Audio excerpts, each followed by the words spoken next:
All right, good evening, everyone. I'd like to call to order the special meeting of Monday, November 3rd, 2025. Special because we're starting at 4:30 and it's going to be a long one.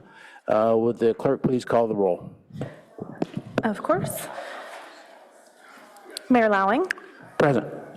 Councilmember Reckdahl, Here. Councilmember Liu, Here. Vice Mayor Vinker, Here. Councilmember Burt, Here. Councilmember Stone, Here. Councilmember Lithcott-Hames. For the record, 6 present. Okay, does Vice Mayor Vinker have to make a statement? Can you hear Vice Mayor Vinker? I can hear you. Can you hear me? Okay. Yeah, that's great. I don't believe Vice Mayor Vinker needs to make an announcement, but she is participating from a remote teleconference location per the Brown Act. Great. That was noticed properly. Yep, thank you. So now, any agenda changes, additions, or deletions? And then we'll go to the proclamation. Okay, thank you, Mayor. Then we'll take the agenda changes. Just want to note a couple of items, or actually one in particular, that item number 11, which is on your consent calendar, we're recommending that be deferred. We haven't set a date yet for that to come back, but would like to pull it off of your agenda this evening. And that's it. Thank you.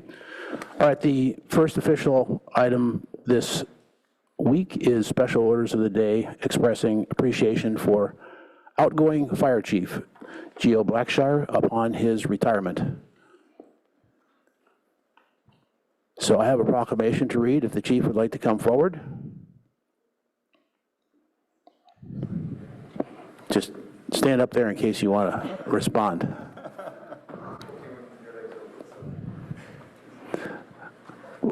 Lovely to see you here in full uniform, full dress uniform.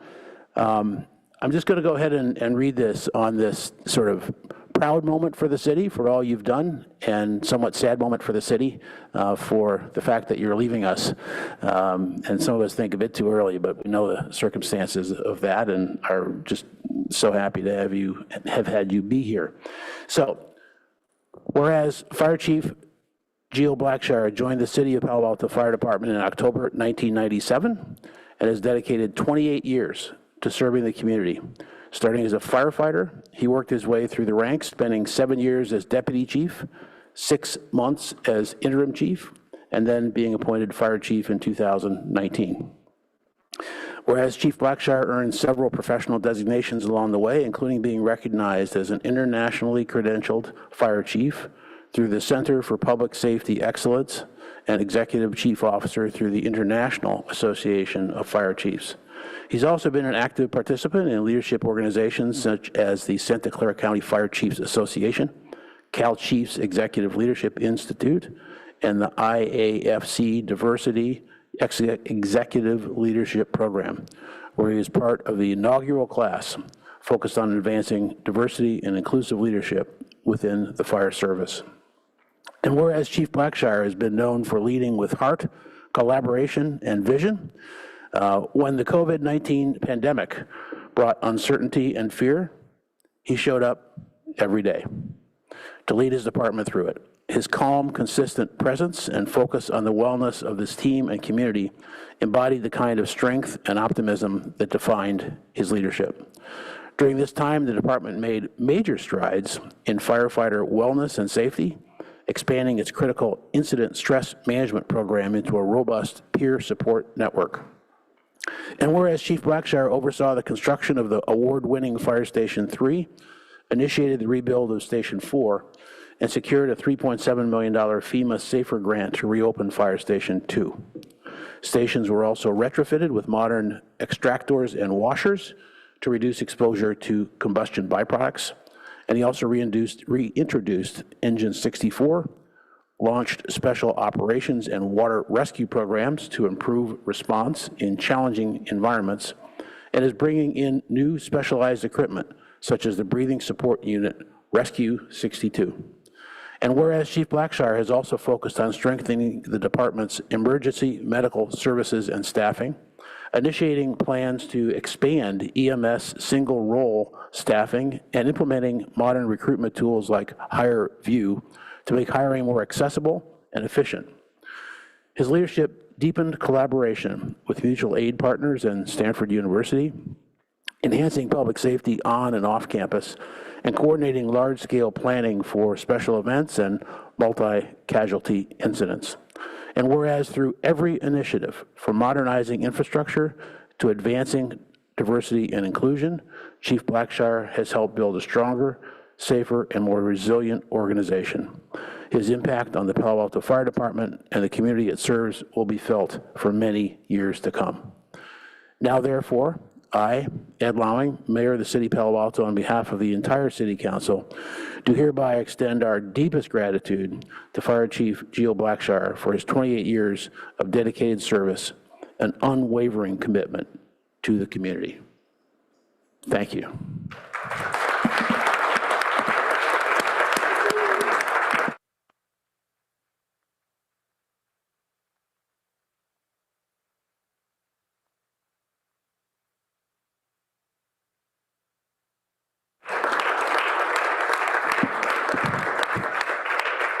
We are going to ask you to come up here for a picture with the council for your memoirs. But before that, if you'd like to say anything, you are welcome, and there is no time limit. If I might Oh, sure, interject, sorry. Mayor, City Manager? before the chief makes his comments, I did want to share a few thoughts myself.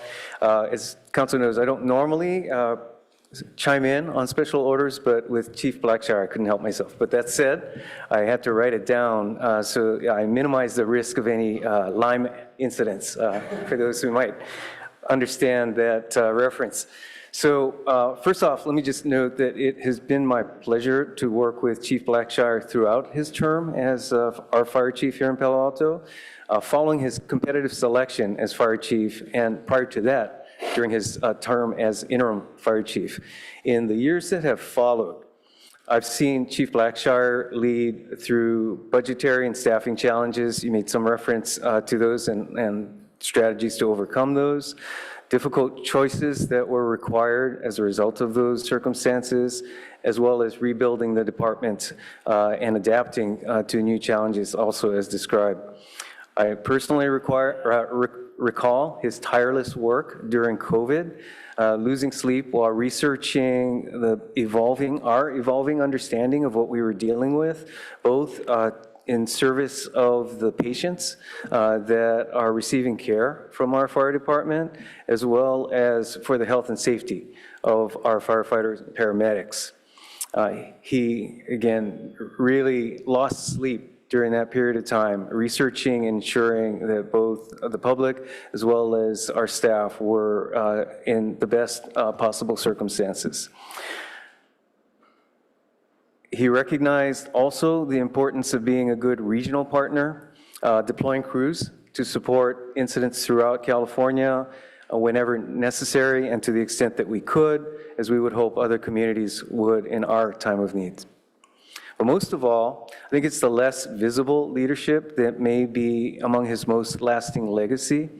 He pushed to revisit firefighter paramedic selection processes and criteria that have reduced barriers that had marginal connection to recruits being able to do the job.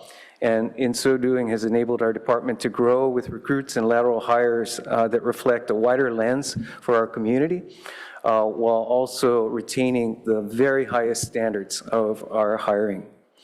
And then on a personal note, he's been my wingman every New Year's Day. As we visit the stations and other city staff that are on duty on New Year's Day to thank them for their service, as well as ring in the new year. So in 2026, we'll start a new tradition that will not be the same, clearly, but is that much better thanks to Chief Blackshire. So thank you.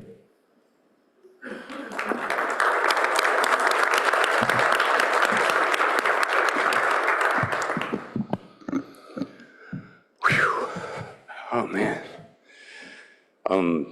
Maybe I should have written something down.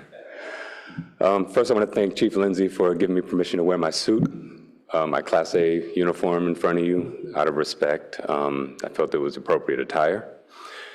So I'm just here to just really give thanks. My assistant, Neo, asked, I need some of the stuff that you've done over it. I actually didn't give her anything. I said, I'm just proud to have been here. I really don't want to, I'm just humble like that. I don't like to take the credit, but I just want to do good work.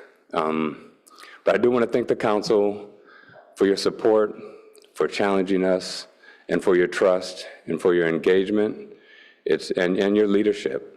It's been integral on us being able to do what we do. So I want to thank you first and foremost. I also want to thank the executive leadership team that supports the city. And I see the fruits of the labor and how compassionate and caring this group is. You have an exceptional leadership team running this city in their divisions. I want to thank Ed, as always. I've said it before and I'll say it again. I couldn't imagine a better person to work for. He's been a mentor for me, gave me a new perspective on service, and so supportive and listening and compassionate. And even when we don't have agreements, he's very professional and thoughtful in that regard. So the city has been in such good hands over my tenure. I'd like to thank my staff, the command staff that has been there for me, and the team, just really, really making sure that we are something that the residents and the firefighters can be proud of when it comes to providing this level of service to the city. Just such good work, meaningful work, so much more than a job, so much more than a career, but a lifestyle, a way of life. And that's been personified through the work that they've done. Thanks for my family. Couldn't have done this without my family support for 28 years. It's been a hell of a ride. And first and lastly, but definitely not least, the firefighters. I want to thank them the most.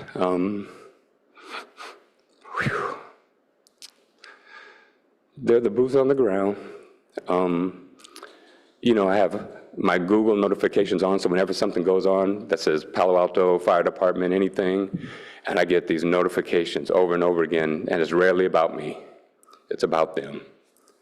And we talk about what I've done during COVID, but they were the ones in the back of the ambulance transporting these patients that were affected by this virus and knew very little, but they came to work and they did the job.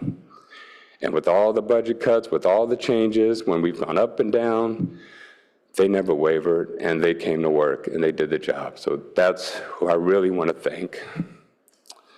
And I did that job, so I know what it takes. So yeah, the Palo Alto firefighters they deserve the credit. So I always say I don't do this alone. I wouldn't be here without the support. All that I am, I owe. And it's just interesting thinking 28 years ago when I found out about the job of being a firefighter in Palo Alto. I never even heard of the city. Had no idea it existed. And I ended up, applying, and I was sitting upstairs in the office of the fire chief asking for a job, and then how humbling it is in 2019 to be sitting in that office as the fire chief. So it has been a tremendous honor and a privilege, and I'm tremendously and forever grateful for this opportunity. Thank you. Thank you so much. Council members? Council members talk, speak? Council members like to make any comments? No. We'll get a picture first.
If any council member wants to make any comments, certainly we can take time for that. Councilmember Burt. Well, thank you. It's really a pleasure to be able to thank Gio for his service. He's been a model in leadership, and not only to his staff, but to the entire community and to the council. I've really had the privilege of working with him for decades, and I just can't speak more highly of someone as an individual and as a leader. So thank you. Councilmember Lithcott-Hames. Thank you, Mr. Mayor. I often point out how much I've learned since joining council. One of the first things I learned that blew my mind was that Palo Alto had a black fire chief. It's okay, we can laugh about that, y'all. It's unusual in your profession. And I'll never forget that first meeting, sitting in your office, designed for me to come up to speed on your work and you. And we had such an amazing, far-ranging conversation, and I just left eager to learn more about you, about the department, and about this city. You said, I don't like credit, I just want to do good work. And in the 3 years that I've had the privilege of working with the city, that is exactly what I've seen. I admire your leadership, which I see as incredibly strategic, and you bring a temperament that is calm, kind, compassionate, and steady. I particularly admire that you've set a goal of bringing greater diversity to a department within an industry across the United States that has struggled with diversity since its inception. I so admire what you've been able to achieve in that regard. I think we're number 2 when it comes to having women in the department, number 2 in the county is what I've seen recently, and I applaud you for that. Last but not least, I want to say that I have personally benefited from the work of your colleagues. In my house, we've had to call 911 twice. And when you're in that situation, terrified, unsure, and people come to the door, you're hoping for great kindness and skill. And both times, my family and I were just blown away by both of those things, the tremendous skill and the way people conducted themselves, which implicitly said, we've got you. You're going to be just fine. So as a resident, as a council member, as an African American, I am grateful for your leadership and for all the ways in which this department will be shaped by how you were and who you are for decades to come. Thank you, Chief Blackshire. Councilmember Stone. Thank you, Mr. Mayor. And Gio, I'm going to miss you. You're the only chief I've known, and as leader of this department, you've really just set such a tone and that kind of culture that I know is both top down but also bottom up is just so clear in the professionalism of this organization, and you've played such a critical role in being able to do that. Not only the life-saving abilities of the department, but also how personal every member is, and that when they show up, they allow people to feel comforted and safe, oftentimes in the most scary moments of their lives. And I've just kind of seen that they would all gladly storm the trenches, knowing that you are right there leading the way and that you have their back. And that's how I have felt as a council member as well, knowing that I have a point person to be able to go to on some of these very complex issues that are facing our city, and especially through some of the most challenging times, such as COVID, that you've talked about. So really appreciate everything that you've done for this city. And I just remember kind of one story where I ran into you sometime around town. This was a few years ago, and you were out of uniform, and we just chatted for a little bit. And I was with a couple of friends, and you left, and they said, "Who is that guy?" I said, "That's the chief." And they were so just kind of shocked at how just cool of a guy that you can be leading the greatest fire department in the world. So I want to appreciate you, everything you've done for all of us, and enjoy your retirement, and please don't be a stranger to all of us. Vice Mayor Vinker, online. Well, good evening, Chief.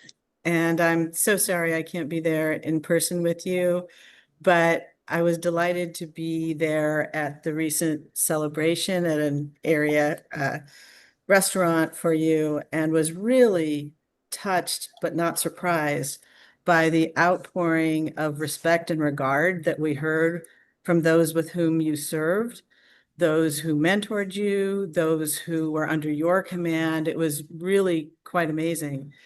And afterward, I was speaking with Chief Lindsay, and I was struggling to describe this incredible combination of stature and humility that you bring to this job that I find just that I am very much in awe of and very much appreciate. And I was trying to describe this, and he looked at me, Chief Lindsay, and he said, "It's command presence." And I didn't know that term, and he described it a little bit, and I've looked it up since then, and sure enough, you have command presence.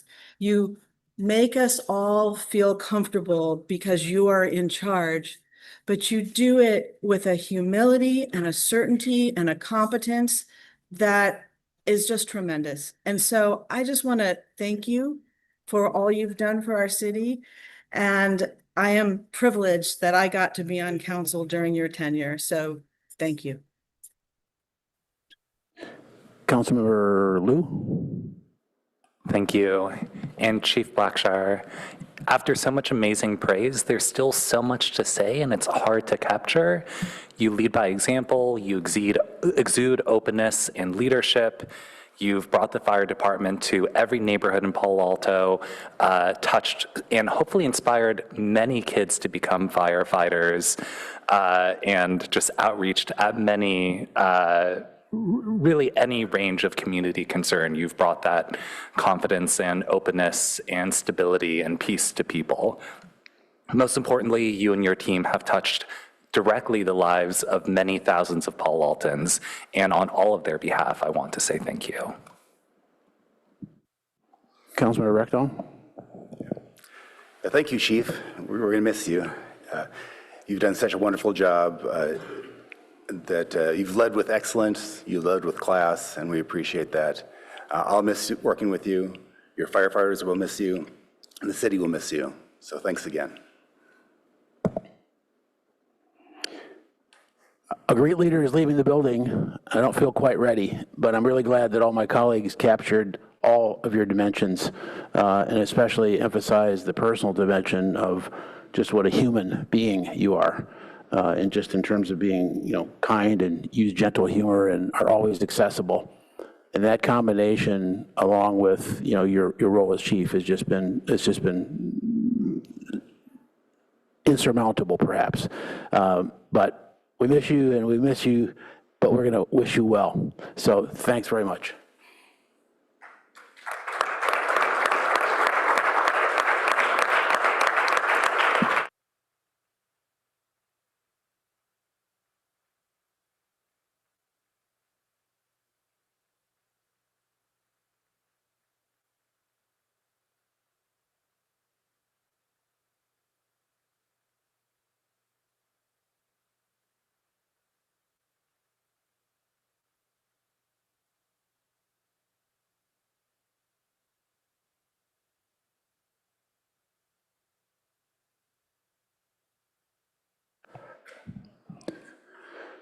Well, we might feel like adjourning, but we have a little bit of work to do.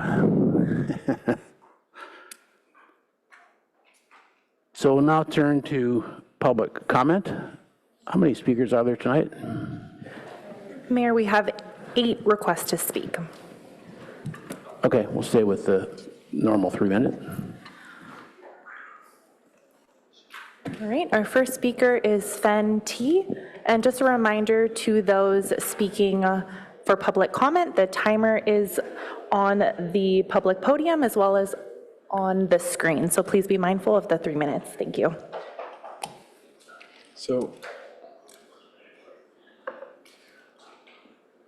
So I've got, this was sent to you via email. I also want to pass it out. This is the summary of the first 6 pages of the study. I also sent you the full copy of the study that I wish to talk about tonight. I grew up mainly in North Carolina. I've been here for 19 years, chemical engineer by training. I'm really concerned about our utility and our citizens when it comes to natural gas, and particularly the gatekeeping mechanism that is keeping natural gas in our homes, which is our stoves, and the propaganda and the talk that the natural gas industry is using, which is mimicking what the tobacco industry, the misinformation, the disinformation, and the outright lies the tobacco industry spoke about the dangers of nicotine, particularly in smoking. So this, what I just handed to you is the first 6 pages of that document. For all those online, there's a QR code that links to this document, and it is essentially summarizing what the natural gas industry is doing to keeping our public the perception that natural gas is safe and that it does a great service to us. Next slide, please. So when we talk about air pollution, which I've just sort of gone over, it's from a chemistry perspective, you're burning something. So air being 78.9% nitrogen is going to produce oxides of nitrogen. There's going to be carbon monoxide, and there's going to be a whole bunch of what's called volatile organic compounds, partially combusted products. Now, I don't know. I mean, my dad went through cancer. You probably all have friends that have been through cancer. The next 2 compounds, benzene and formaldehyde, are carcinogenic. We have Prop 65 warnings about these chemicals all over the place, and they're both emitted by gas stoves and by smoking. And the hiding and, like I said, the misinformation, disinformation is essentially they've hired the same media company to run their campaigns. Next slide, please. So I would ask you to look through this. I don't want to call it bathroom reading. I don't want to call it late night reading because it's just going to upset you, because it upset me that these same tactics are being done. They're telling the public that this is safe, and they're cherry picking the data. Essentially, when you run your hood on high, but that doesn't ignore the time when you're using your hood to heat your natural gas stove to heat your home, and you have the hood off, which is getting benzene and formaldehyde all the way across your house. And oxides of nitrogen, this is particularly important. And I'm not a toxicologist, but just like I believe my doctor, I believe the medical reports when they talk about the incidence of asthma and that in little kids because of natural gas stoves. Thank you. Our next speaker is Stephanie G. Just a couple random questions. This is my first time speaking to you guys. Hi, I'm Stephanie. I was wondering whether or not there is a fee forgiveness for those people who are low income who can't afford to have photocopies made, paying for them at the police department and also printing at the library. Has a resolution ever been passed to forgive the fees that are set by the master fee schedule here in town for such things? For example, if somebody wanted to actually submit a California public records request to the police to actually get records on a particular police officer that was harassing the homeless community, to find out if they actually exist and they actually have been hired by the city and are not an ICE or from another jurisdiction or, a federal agent just, putting on a suit for the day. I was just wondering whether or not this has ever been passed upon before, and whether or not you would, if not, would you consider forgiving such fees for those who are low income who can't afford it? I am a lawyer who is homeless. It's a really amazing story. I've had, a tax-paying job here in Palo Alto. That's why I moved to California. I worked for a law firm down the street. I don't have a mental health history, don't have any debt, and I am homeless. I don't have any accounts open to make it easier for the FBI to find the bad guys, believe it or not. I've had some amazing things happen to me. You wouldn't believe it. So I'm in the situation where I actually need such services, and I was hoping that the council would consider, making some sort of policy for us. Thanks. And when are the police moving to Sherman, over to Sherman? I was curious. So if I could get your contact info or follow up with you on your questions, perhaps get it either from the clerk or we'll talk after.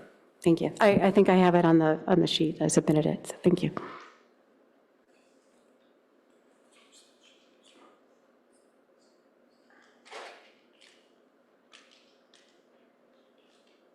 Our next speaker is Avro S.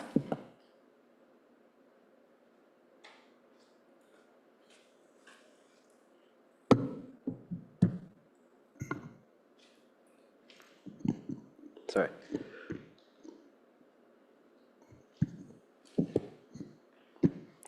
Good evening, council members. I hope you're all doing well. My name is Avro Shah, and I'm a junior at Pali and a member of the Palo Alto Climate Coalition, Student Climate Coalition, sorry. I would like to begin by showing my appreciation for the city's development of a more robust dark sky ordinance. And I would like to reiterate my support and the support of the Palo Alto Student Climate Coalition for protecting and stewarding our environment for future generations. Council members, in the spring of 2024, following the Ninth Circuit Court decision that struck down Berkeley's all-electric requirements in new developments, we repealed our own similar ordinance.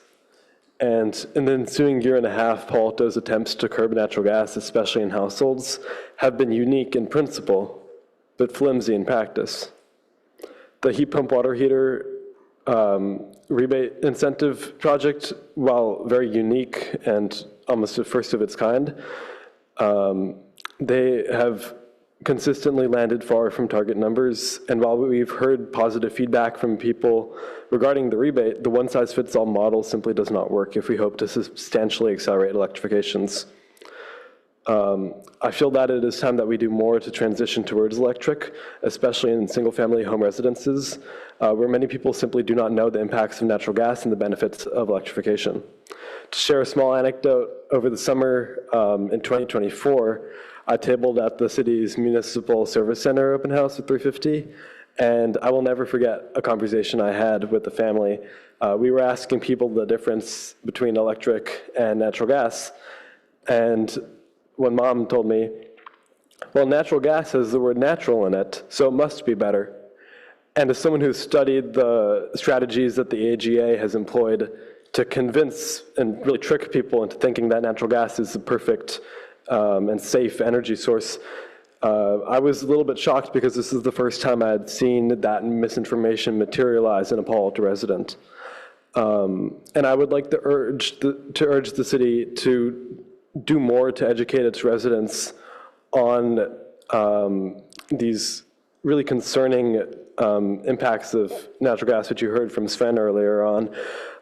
We have solutions that we aren't employing. We could do more to expand rebate programs for individual appliances instead of just having a whole home bundle, because once again, the one-size-fits-all model simply does not work. There are solutions that we can employ. We can do more to educate residents. We simply are not. And in my final 20 seconds, I would also like to say that I oppose, I believe, item number 11 on the consent calendar. And I feel strongly that the city should reconsider before taking grants from the Federal Aviation Administration if we want to run our own airport, because that is truly binding our hands when it comes to restricting things like leaded fuel and keeping an airport that we can control. Thank you. Our next speaker is Lee P.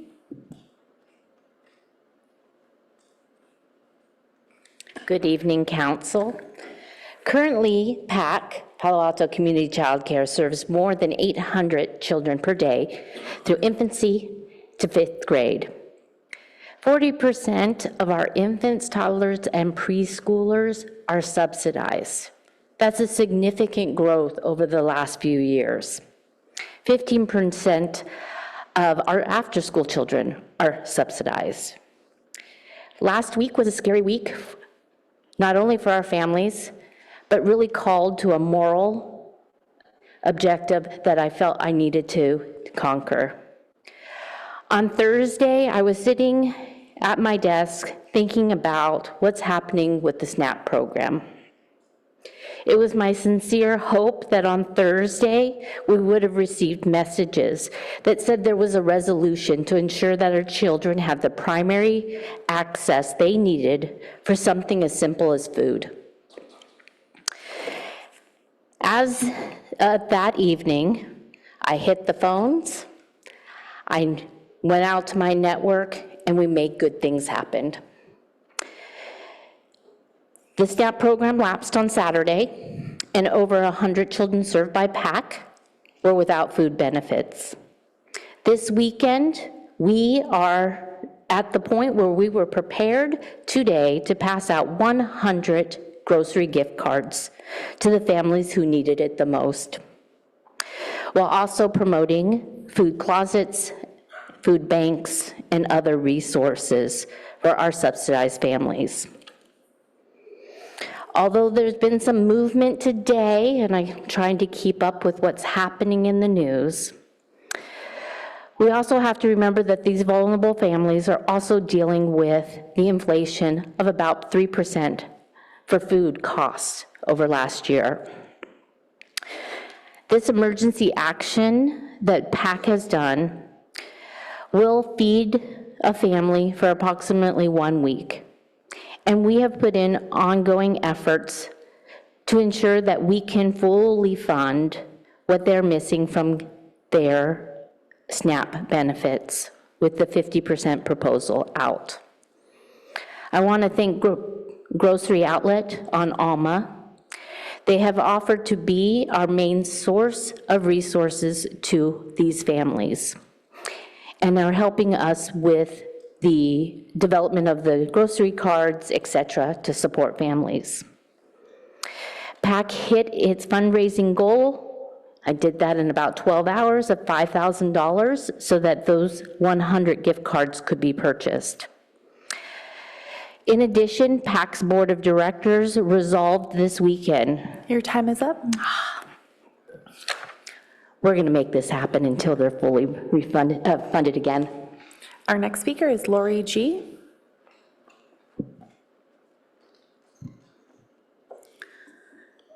My name is Lori Durand, and I grew up in Palo Alto. I'm a co-owner of 590 East Crescent Drive, where my father has lived for over 45 years. My father's driveway is in the intersection of East Crescent and Southwood, from which he, his family, and now his caregivers have backed out day after day, year after year, without ever requiring so much as a cone from the city. Back in the 20-teens, the Office of Transportation uniquely targeted the street front of 590 East Crescent, claiming the intersection was dangerous, and without bothering to paint crosswalks, city staff decided that the optimal solution would be to install a giant, unique, awkward peninsula across 64 feet of street front and well into the intersection, so big that a park bench was discussed. There was no evidence of unusual incidents or accidents or conflicts with pedestrians or vehicles. Subsequently, the pilot proved to have no significant impact on the speed on East Crescent. The city's contractors could not determine that the pilot reduced cut-through traffic. What we have today is either transportation's infatuation with its own power or an inability to admit that it is wrong. Instead, staff has contrived slides to suggest the pilot was an incredible success with broad neighborhood approval, burying a survey of close neighbors. When staff brought the pilot to the Planning Commission, it rejected it. Commissioner Reckdahl, in particular, said, other options should be explored, and whatever improvement is chosen, it should be aesthetically pleasing to the neighborhood and its residents. He said staff should include a table as to why other traffic calming elements were not chosen. Years later, none of the Commission's expectations have been met. Transportation has executed its own agenda with disregard for process, representational government, and our aging neighborhood.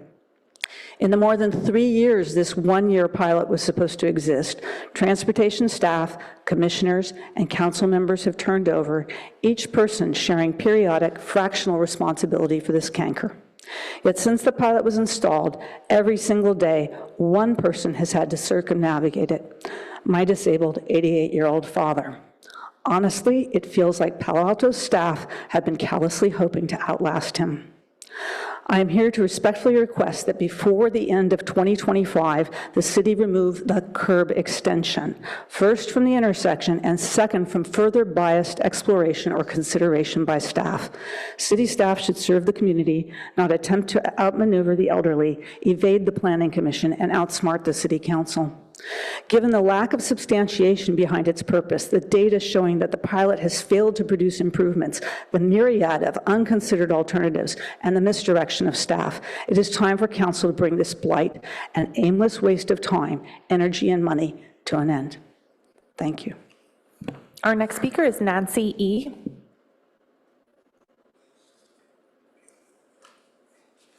Good evening. I'm Nancy Ellickson. I'm in front of you again for a second time. I spoke to you in early October. Council members, with all due respect, you need to take strong and decisive action regarding the RV overnight parking in the commercial areas. I'm a second-generation Palo Alton. We have owned the property at 2425 Embarcadero Way since the mid-1970s. Over the last 8 years, we've had a minimum of 12 RVs parked on both sides of a narrow cul-de-sac. It's a short, narrow cul-de-sac. They're rarely moved. Many of them are not roadworthy, and some don't even have inflated tires. Every day, we deal, and our workers deal with stepping over human feces or stepping in human feces on the sidewalk. Unruly and very scary dogs running up and down the street. The sidewalks being blocked with garbage and personal belongings. And we watch as water and electricity are hijacked from the surrounding companies. And raw sewage is poured into the storm drains that run into the Baylands Nature Preserve, the largest undisturbed marshlands in the Bay Area, where we take our families to and schools take their students to on field trips. Council has been supplied with the most recent incident, this picture in your packet. That happened the day after the council meeting, I think it was October 20th. The incident happened October 21st. Our employees are afraid. Our customers, we are losing them because they are afraid. And at night, the video footage is even worse. When we call Palo Alto Police, they now have recently been empowered to cite a violator. But the violators, and I have seen this happen, look at the violations, tear them up, and throw them away. It's time to act. In February 2025, Menlo Park City Council passed an ordinance banning RV parking citywide. Why hasn't Palo Alto? RVs that violate Menlo Park's ordinance are ticketed and towed. So why isn't Palo Alto ticketing and towing? What about making van lords responsible, since they own the RVs, responsible for the storage, disposal fees, and towing costs? I'm done? Yes. Thank you. Please think about this ban. Thank you. Our next speaker is Carol G.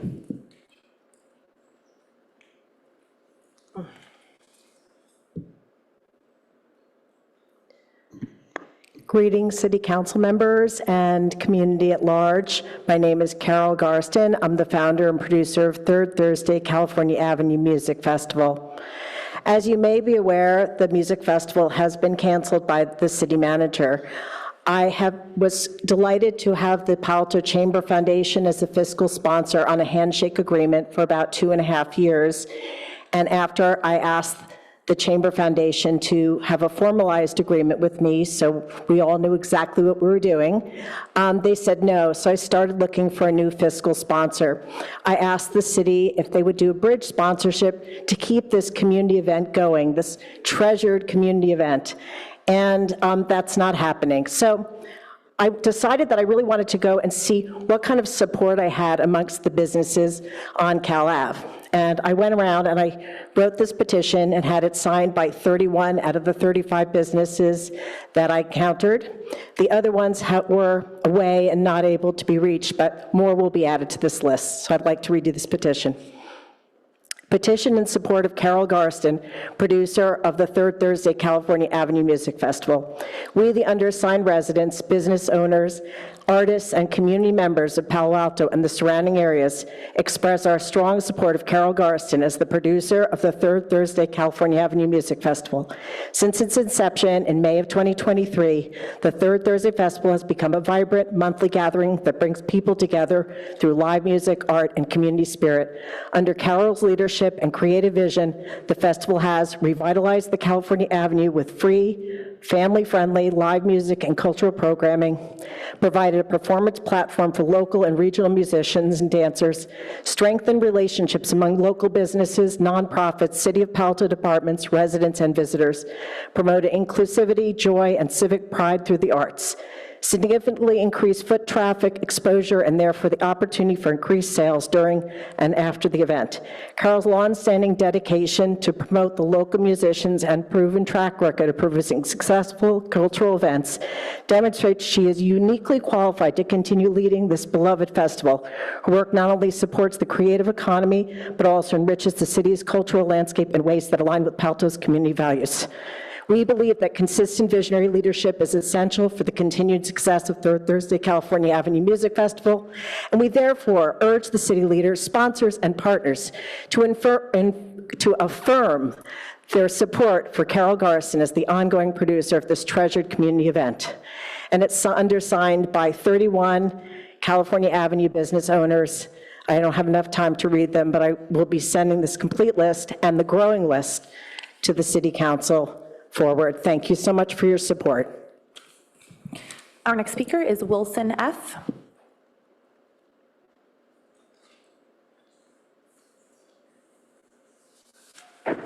Hello, council members. Thank you very much. My full name is Wendy Wilson Farrar, and I grew up, my father, who's in this audience right now. Dad, can you give a wave?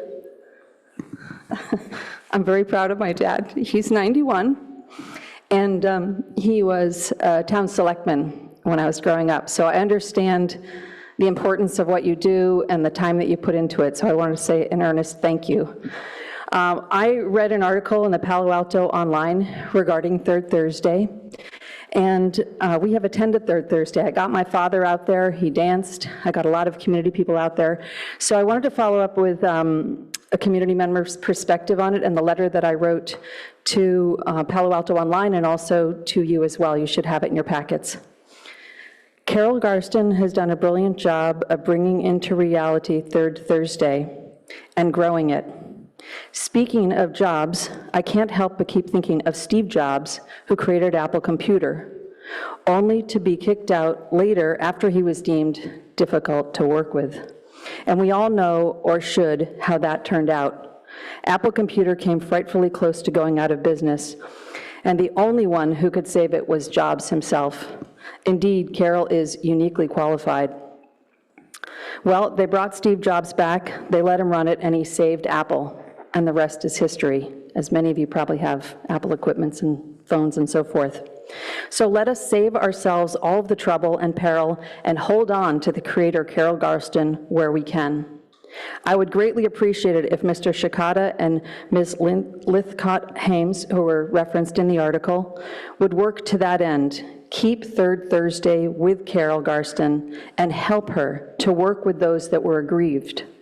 I can understand and appreciate that people may have different perspectives.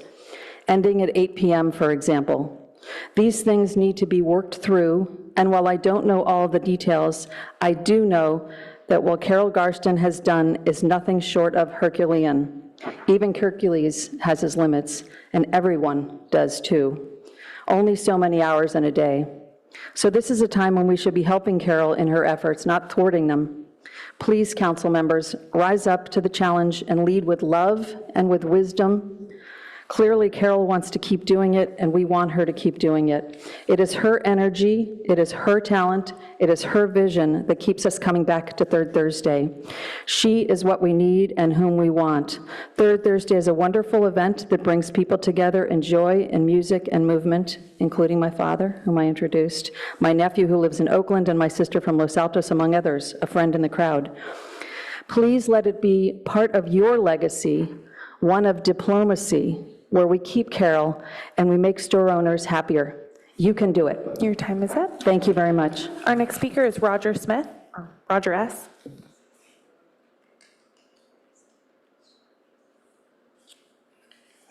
My name's Roger Smith, and I've been working with the business community on the RV campers. And Nancy, I think, told a story that I think all of you are getting in your emails. Recently, Stephen Wong had his business there for 37 years, wrote a long article about what he just goes through. Also, we got an email from 6 nurses out on from Stanford Medical out on Embarcadero, and on Corporation Way, the police were out there about 10 or 12 days ago and papered all the RVs. All of those papers are now gone, and my understanding is that they're supposed to put a notice of parking violation like you would get downtown Palo Alto. None of the people I have talked to have ever seen one of these. So there seems to be a disconnect between the police and the people on the street. Along those lines, the other thing that we're seeing is that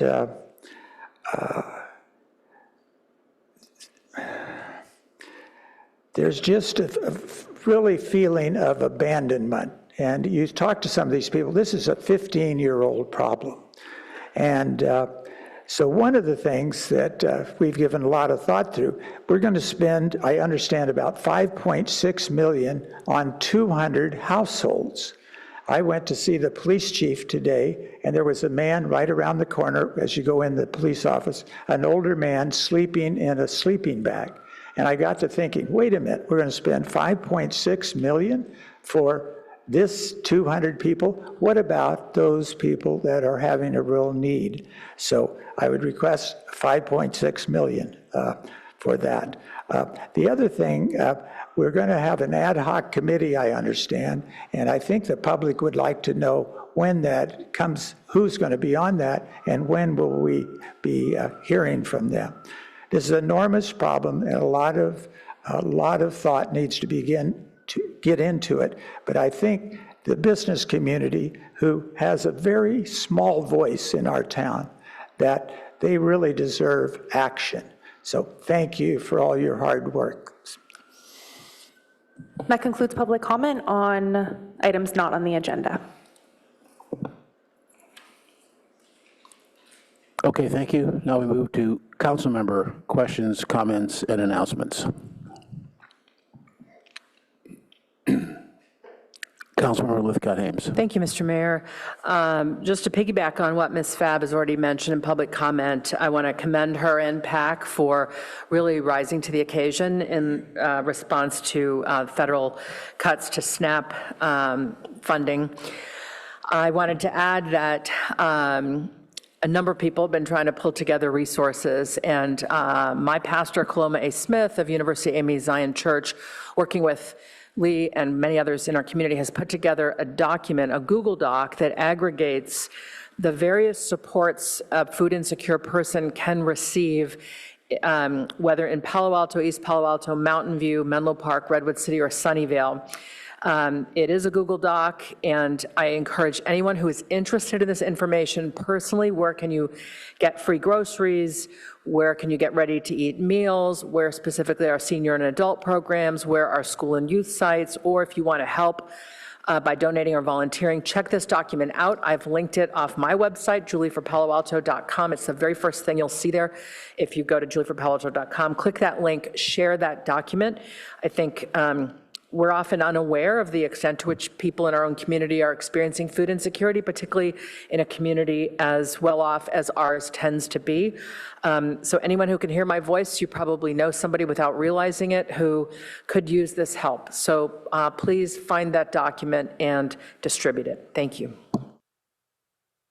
Councilmember Burt. Thank you. So first, I'd like to follow up on the issue of the sudden community need for support for the SNAP funding. And I think it's really great that we're seeing community members step up and support that. And I think that's something that we would support continuing. But the city and the school district can also step up. This is not a large amount of dollars, at least the funds that are needed by Palo Alto Community Child Care. My understanding is that it's around $2,500 a week for toddler, infant, and preschool needs. And whether it comes from discretionary funds of the city manager or the council contingency fund, I'd like to see us step up right away and help fill that gap, and also ask that PAUSD similarly do so. Second, I wanted to give an update that Caltrain is currently composing a schedule update on the safety and security improvements that would occur at Charleston, Meadow, and Palo Alto Avenue.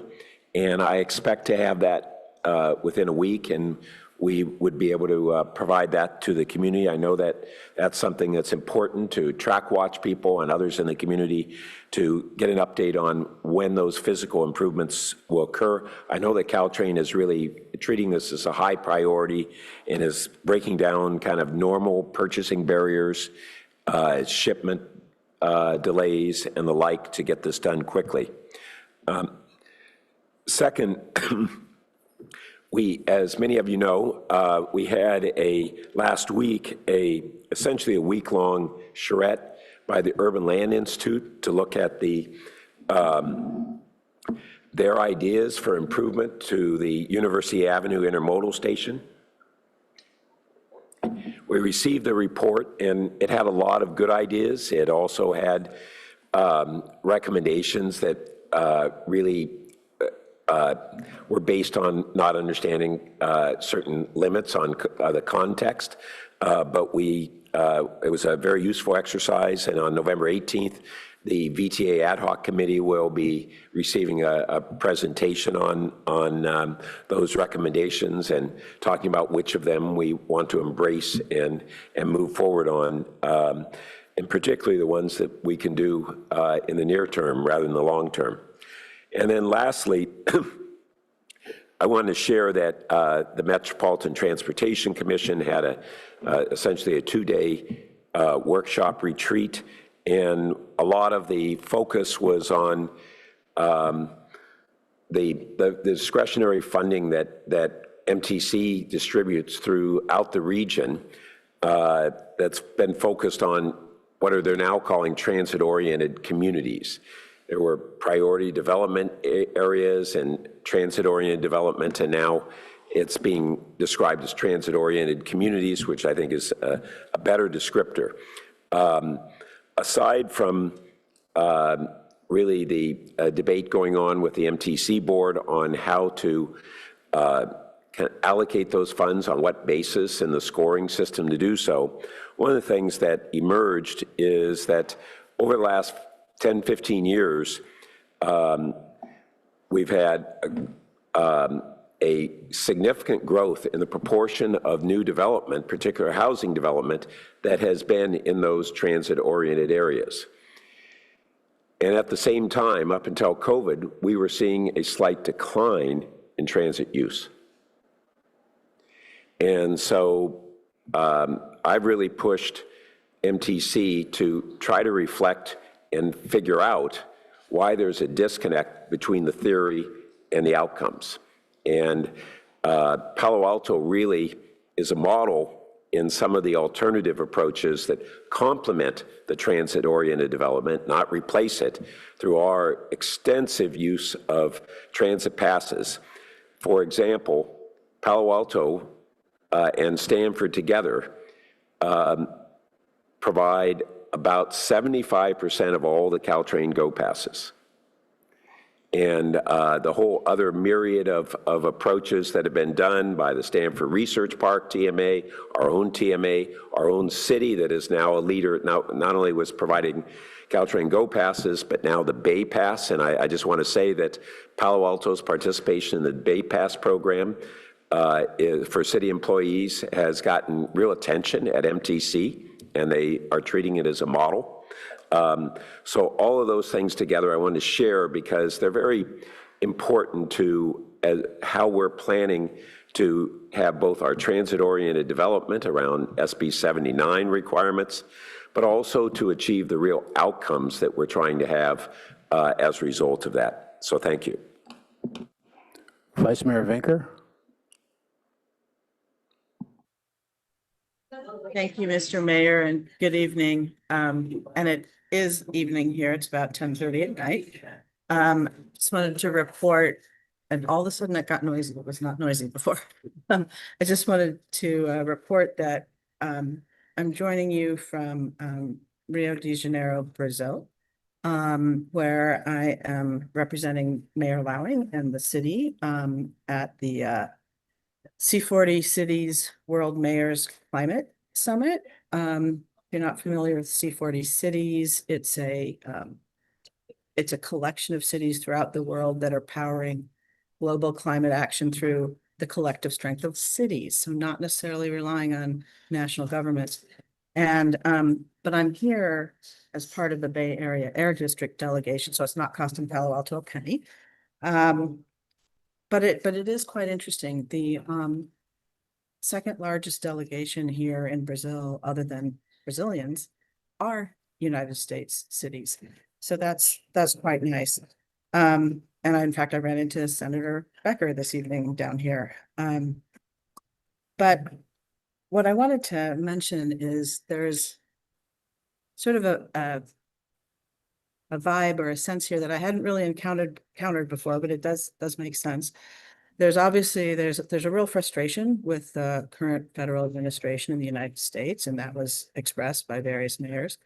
But it was interesting because one of the co-chairs of the C40 cities right now is Mayor Khan from London.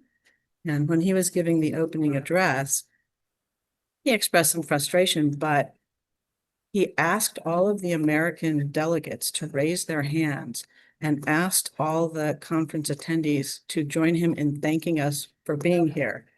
And it was such an unexpected and unusual thing. And that theme went throughout the day. People kept thanking American cities for staying the course on climate action because they're, troubled by sort of the turnaround at the federal level. So that's not usually, I'm not used to being on the receiving end of sort of empathy and thanks when you represent this country outside of the country. So it was a very unusual dynamic. So I just wanted to kind of report that.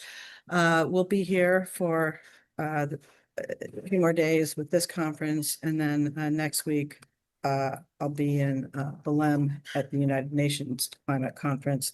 So after that, I will report back. Thank you. Thank you. I have a number of things to recap you all on. First of all, I want to report out that the OSV Parking Ad Hoc Committee has been formed, and the members of that are myself, as well as Councilmember Lithgott-Hames and Councilmember Rectal. We are meeting in 2 days for our first meeting on that, and want to press the accelerator of this quickly to the extent possible with legal constraints. But I think in the short term, we want to do more than we already did at the last meeting to appropriate some funds and kind of get going on some of the details of outreach to find new parking areas and so on. So that's activated. I'll report that Friday night, the 24th, with a number of other council members here, I attended the Alta Housing volunteer event to thank all the service volunteers, some of whom are also residents, and all that they do for the residents. Just, that's where the earlier tonight the chief said rubber meets the road, and I sort of said, or no, sorry, boots are on the ground, and that's the phrase that I used in my opening comments, because those are the folks that really, after all the work that you do from thinking about a place and getting it up and getting them in and the residents in, and then they need services, and that's what those folks do. So it was a great event, and in turning the table on the city, we are sometimes give proclamations and so on. They presented us with an award in honor of our 55 years of partnership with their organization, and they value that highly as we do them. So there were hugs all around for that. Also, with almost all council members that were in town, I made an introduction of our supervisor, Margaret, at the, I'm reading my bad writing here, so, introduced Supervisor Abikoga at an event to look at the issue of alcove, the value of that to our youth, and the crisis in funding it, and about 100 people, a combination of in the Art Center in person and online, participated in that. Some very moving and impactful speeches from youth that had help from there. And I know everyone is committed to try to find a way to finance this ongoing service in the midst of the county perhaps not being able to do that. So other colleagues may have other comments on that. Thursday is the next mayor's press and community forum. It's going to be at Rinconada Library in the Embarcadero room, I think, and look forward to that. Open access to people who can ask me questions and I get to answer back, which is not the format that we use in council. So look forward to that. And just sort of previewing the end of the meeting tonight, we're going to be adjourning in honor of Jessica Roth, who died recently. So we'll get to that a little bit later. Any other comments?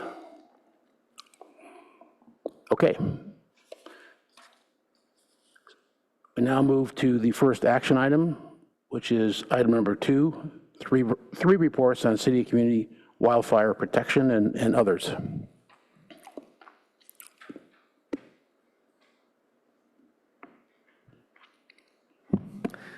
Yes, Mayor, actually, as our staff takes their places, probably worth noting the unusual order of business this evening. So just to review it for the public, in case they were not aware of it, that we'll have this action item, then the council will go into closed session and expected to run until about 8:30, and then we'll come back out with a consent calendar as well as a study session. So with that, let me ask staff to get us started. Good evening, Council. Kylie Nuzay, Assistant City Manager. If the clerk's office can help us with the slides. All right. I'll just kick us off here and then turn it over to our public safety officials. But before you this evening is actually, or are 3 reports. The first is, in no particular order, the emergency operations plan. The second is the community wildfire protection plan, and the third is the emergency preparedness wildfire audit. As you may recall, the wildfire audit was unanimously approved by the Policy and Services Committee. It was on your consent calendar in June, subsequently pulled. And so we brought that in combination with these other 2 reports so we could have a more robust conversation of the work that staff has been working on for our emergency preparedness. So we've got Chief Duker, Chief Lindsay, and our city auditor on the line. I'll turn it over to Chief Duker to go through the presentation. Great. Thank you, Honorable Mayor and City Council. Always Chief Duker here, along with my colleague, the new fire chief. You might have met him, Stephen Lindsay. So we have a very crisp and short presentation, so excuse the brevity. We have relied heavily on the staff reports, plural, that have been presented to you. And as Kylie mentioned, some of these are kind of resubmitted. So please excuse us as we move with alacrity through this. Go to the next slide. Our topics are very quickly to discuss the emergency operations plan, which we will ask you to please adopt via resolution. As always, Chief Lindsay and I are going to walk you through the community wildfire protection plan and the flip side of that, which is the Foothills Fire Mitigation Plan. And then our city auditor is on the line to kind of bat clean up at the end there with her summary of the audit report. So without further ado, we'll go to the next slide. One more. So the emergency operations plan, I'm going to be very crisp on this, is our foundational emergency planning document. We update it roughly every 5 years, or if there are major legislative or other needs to update it. So this went through our Emergency Services Council, which is chaired by the mayor. That invokes the ESC, which is normally the Palo Alto Stanford Citizen Corps Council. Many of you in your prior roles as mayor have served on that in the past. So it passed unanimously. It was also open for an extended public comment period. We received 4 comments and took action accordingly. So in the interest of time, next slide. Okay, one more slide. I'm going to start us off, and then Fire Chief Lindsay is going to help us out. So the focus of our session tonight is the wildland-urban interface, which is a technical term of art, essentially the greater foothills above Palo Alto proper, as it were, but incorporates our city limits as well as our mutual aid and auto aid areas. And I'll let the fire chief talk a little bit about that. We have a number of residential properties, commercial properties, and of course, massive amounts of highly valuable and precious ecological resources up in there. So I'm going to turn over to the fire chief to talk about the fire perspective and the standing objectives, and then we're going to kind of tag team the rest of this. Go ahead, fire chief. Good evening, council members. Steve Lindsay, fire chief. As far as standing objectives go for the CWPP, one of the main focuses obviously is on preventing catastrophic wildfire with the goal of containing fires to less than 10 acres. We do that through a series of assessments, both in stakeholder engagement for internal stakeholders that are involved in the CWPP and the Foothills Fire Management Plan. Some of those stakeholders include everybody from CSD, which is our rangers, to our public works partners that help do some of the mitigation work, to our utility stakeholders that are doing underground work, and then other internal departments that we work with, including the fire department. When we go through that, we look at our practices, and then we establish whether or not those practices are going to continue, or if there's recommendations to make any changes to that. When it comes to coordinating our limited public safety resources, we're evaluating our efficacy of who we're coordinating with, and whether or not we should continue coordinating or enhancing those coordination efforts. Let's go to the next slide, please. So the 2025 update includes basically the planning environment, which is what I just described, and then actions taken, and then looking at the risk assessment. One thing I want to highlight for the wildfire risk assessment is that our city took the effort to be a little bit more proactive than maybe what came out of the Embercast data. And so a lot of people have been asking us, like, what does this Embercast data mean from the state? And does that change our hazard severity zones within the foothills? And the answer is that Palo Alto has been going above and beyond for quite a while when it comes to hazard severity zones. And so we're really proud of the work that we've been doing and that we're going to continue doing in this process.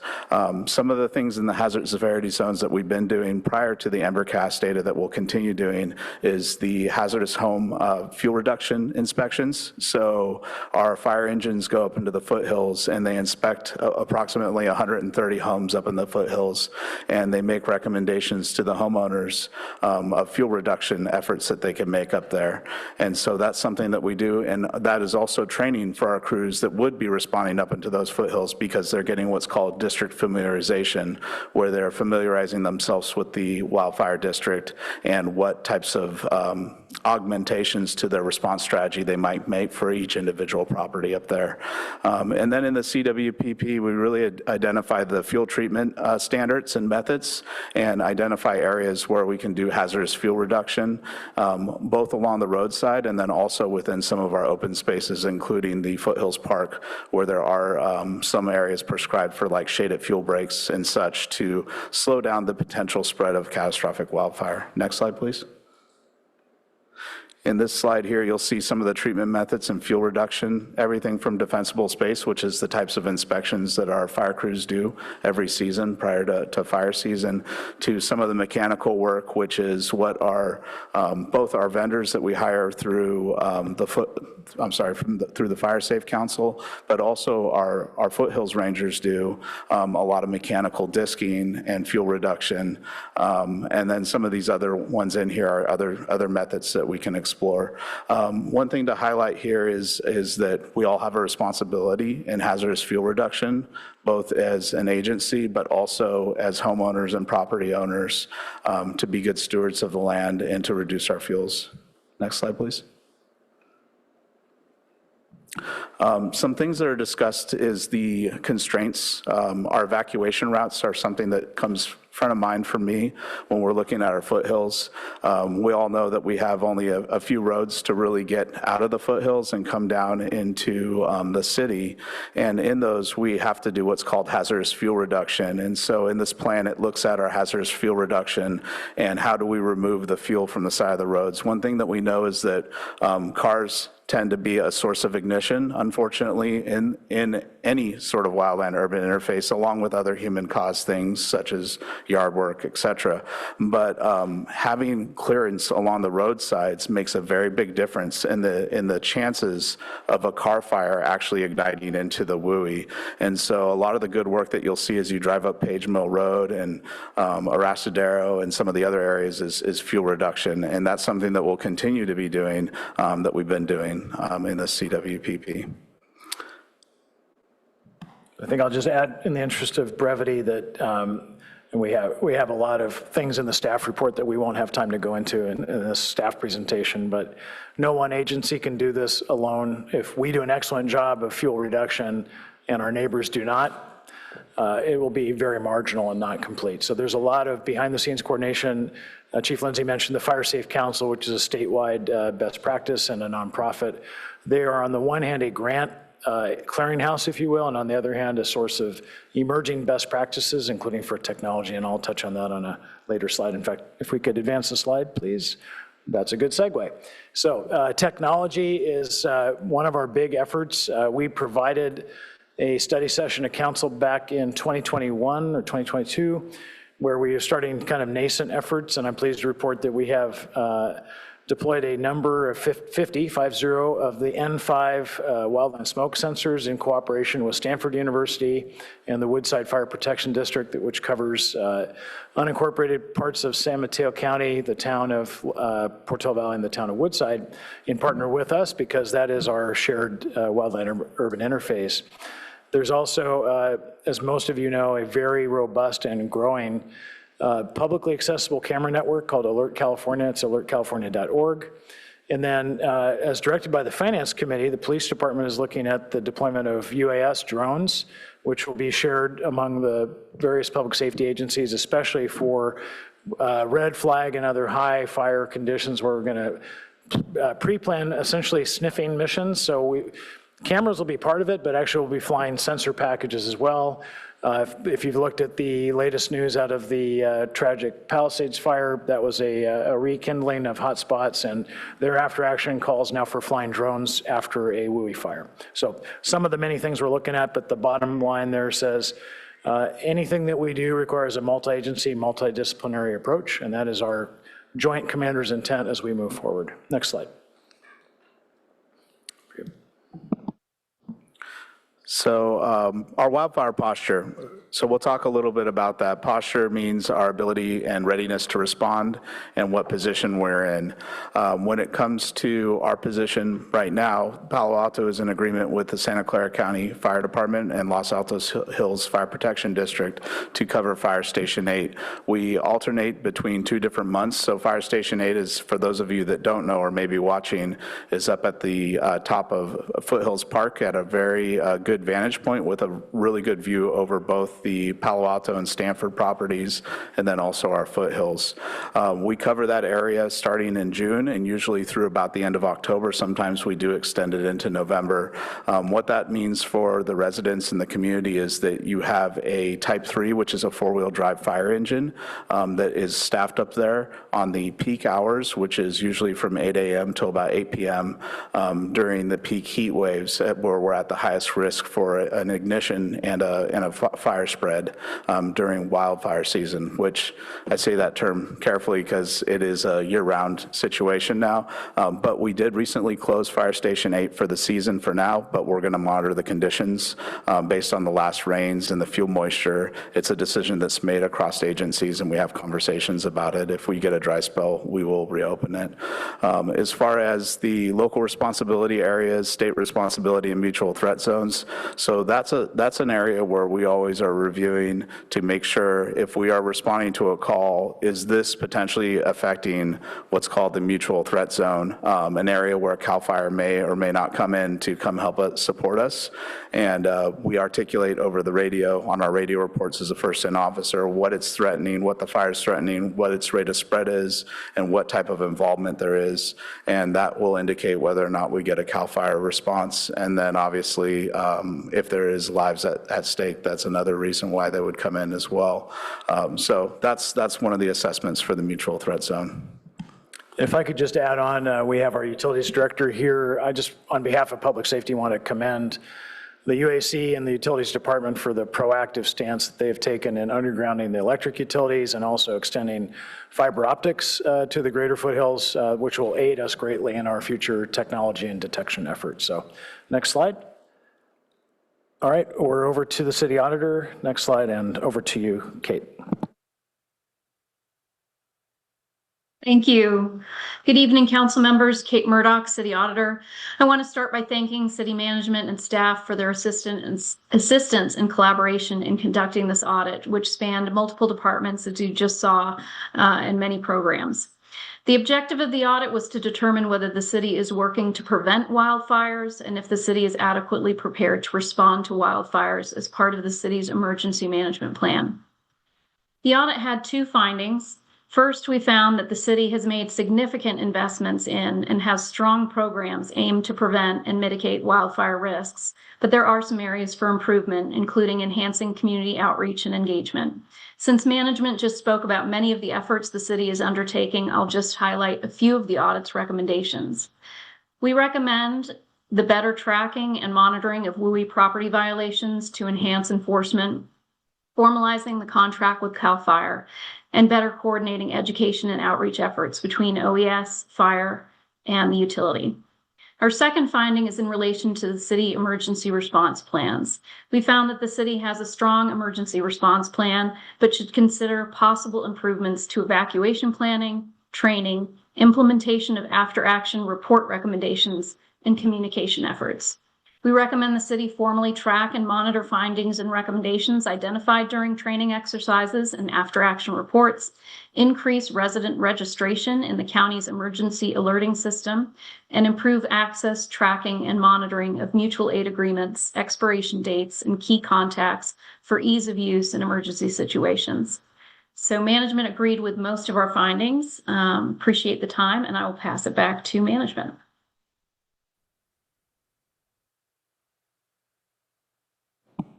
Great, so I will just briefly recap our staff recommendations. If the council will please consider 1, adopting the resolution adopting our new EOP, 2, approve the CWPP and authorize the city manager to formally sign and submit it, and 3, approve the wildfire audit as presented by our auditor. Thank you. That's all from staff? Okay, great. Do we have public comment? There are no requests to speak and no hands are raised on Zoom for action item 2. Okay, then we'll go to council members for comment. I'm sorry. Perhaps, Mayor, you might want to refer to the PNS chair, who I think may have some comments since this item came. No, I'm watching her on screen and her hand is not up, so. Gotcha. I can make super brief comments if you'd like. I wasn't sure what order you wanted to do things in. No, I would just say that the presentation to PNS was, I thought, tremendous. I learned an awful lot. We had Chief Blackshire there. We had Ms. Murdoch there. There was a lot of detailed looking at those 2 points that she mentioned. Working, are we adequately working to prevent? And are we adequately prepared to respond to wildfires? And staff agreed with just about every recommendation and explained in detail what they were going to do. And oftentimes that included the 2 documents that you have, or the other 2 documents in front of you that were toward the end of preparation, almost ready and coming out this summer. And so it's nice now that we have them tonight. I do remember also there was quite a nice discussion of community empowerment alongside community responsibility with respect to the Fire Safe Council and creating these FireWise community programs. So perhaps later we could talk a little bit about that. But that was, it was quite a good informational session, and then we unanimously approved the audit. So that's all I have. Thank you. Thank you. Others with questions? Councilmember Burt? Thank you. Well, as the chiefs and the city manager know, this is a topic that's been of high interest to me for some time. And I just want to frame the issues because I really think that out of all the risks that the city government and the community face, this is perhaps the highest. And we've been leaders in having strong wildland protection plans for some time now.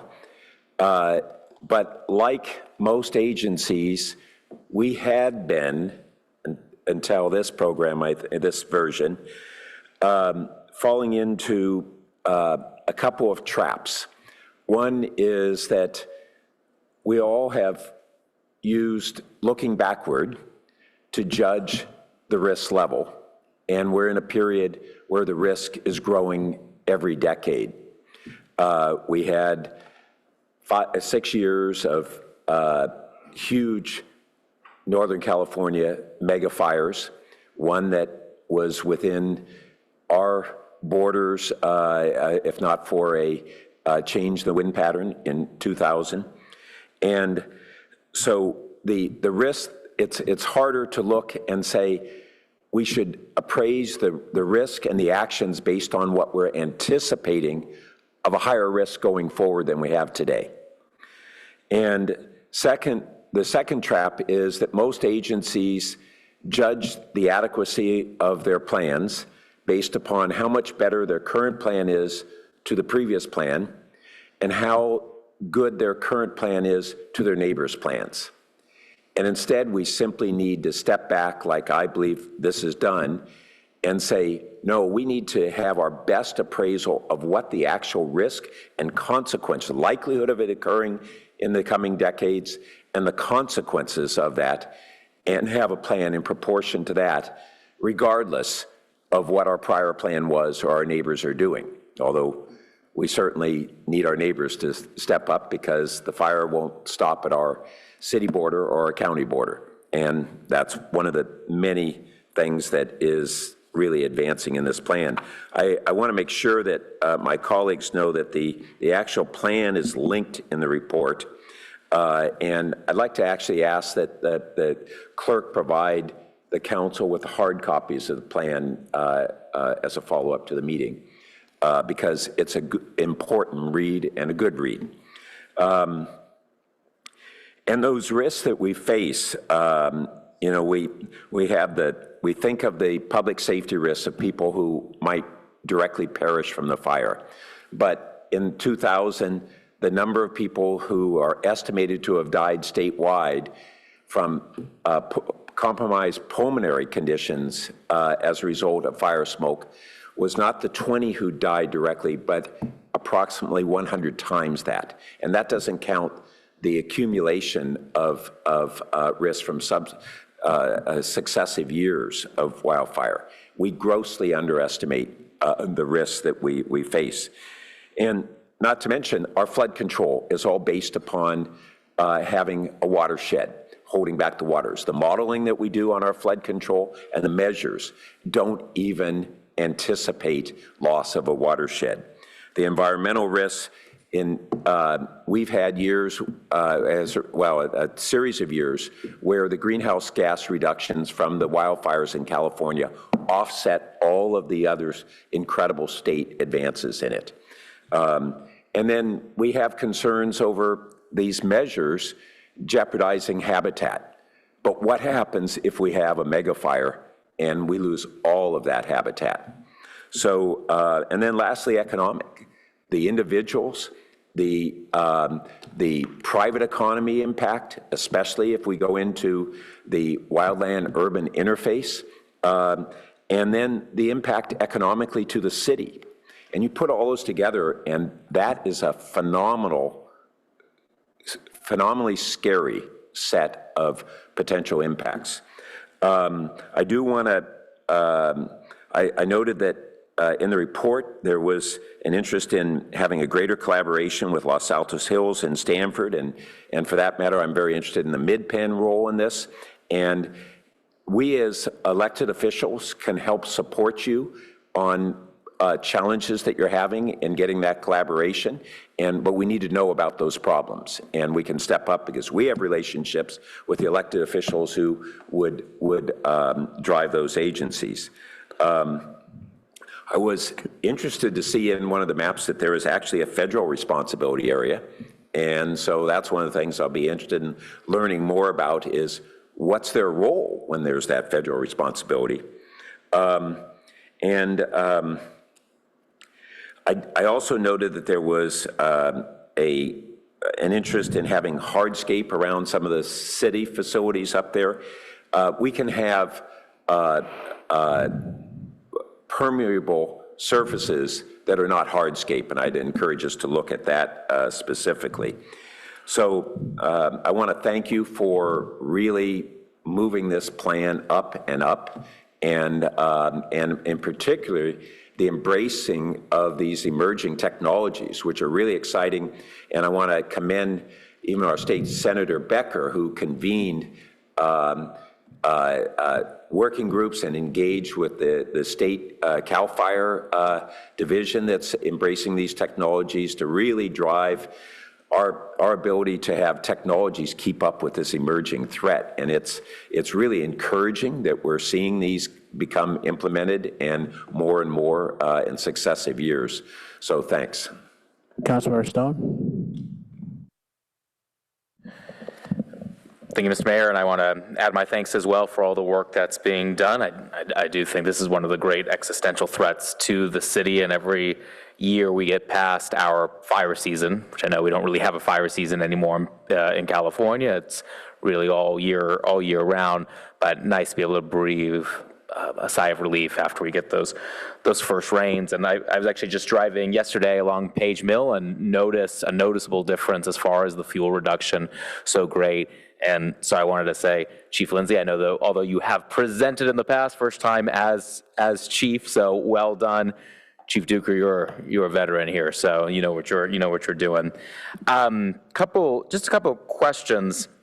So I know there are 5 departments that are tasked with preventing and kind of responding to wildfires. What plans are in place that help mitigate the risks of gaps in services or kind of responsibility areas when those wildfires are occurring? Yep, I could start off on that. So there are really 2 key elements. Plans I'll address secondarily, but the key one is actually the Emergency Operations Center itself. And the purpose of the EOC, among others, is in either in pre-planning, but in this case, to your question, a scenario where we have an active event, an active wildfire, that would be our touchstone to make sure that all city staff, not just the 5 primary responding departments, but others, you can imagine, like in COVID, we relied heavily upon the library staff, for example, to staff a call center. And we could see that happening in the midst of a major wildfire as well. We'd have a lot of displaced people. We'd have a lot of queries. As Councilmember Burt mentioned, there's a substantial impact to private economy. So there could be the need to stand up a small business aid center and things of that sort. So that would be the mechanism through which we do that. As far as a plan, we do have a wildfire annex that we're actually working on an update to that as well.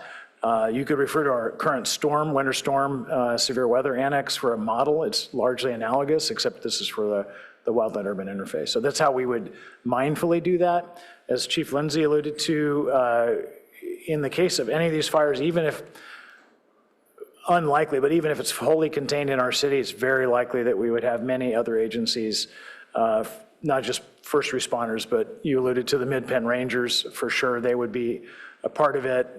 Probably San Mateo County Parks, probably state parks, and a bunch of others would be in the mix. So hopefully that answers your question. It does, and kind of related to various departments and kind of people who are decision makers in this scenario. How many departments and staff members are authorized to be able to kind of validate and send alerts in the event of an emergency? And kind of what protections, trainings are in place to ensure that there's always trained personnel on duty to be able to do so? Yeah, we rely heavily on our 911 dispatch staff, the police department communication staff. They're the ones who are most trained. If they're overwhelmed, which is quite probable, the next escalation would be to county communications to do that for us. And there, in some cases, even our colleagues in San Mateo County communications, as well as county OES there, could assist us. We operate similar systems. So there's Genesis, formerly known as Zone Haven. There's I won't go into too many details, but there are mass alert and warning systems that have some redundancy.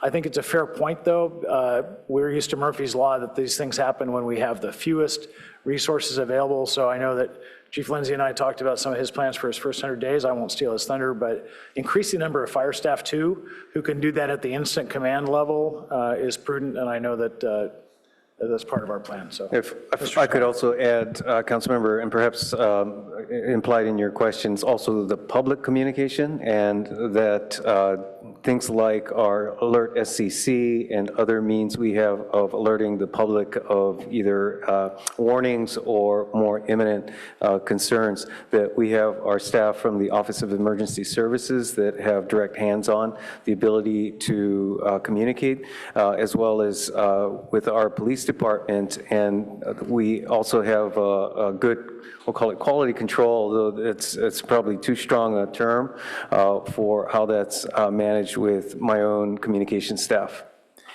Okay, yeah, thanks, because I think that's one of the areas I'm a bit concerned about, and kind of, I know during postmortems of the LA wildfires earlier this year, that it was found that I think there were only 2 employees trained to send the county's emergency alerts in that scenario, and within the chaos, a lot of improper alerts went out to county residents, areas where no alerts went to at all. 17 people perished in those fires, and through, I think it was Congressman Garcia's office, who represents parts of LA, had several strong recommendations, especially related to kind of being able to better alert residents in impacted areas. Like one was geofencing for likely evacuated kind of polygons within an emergency area with a predetermined text, so that could be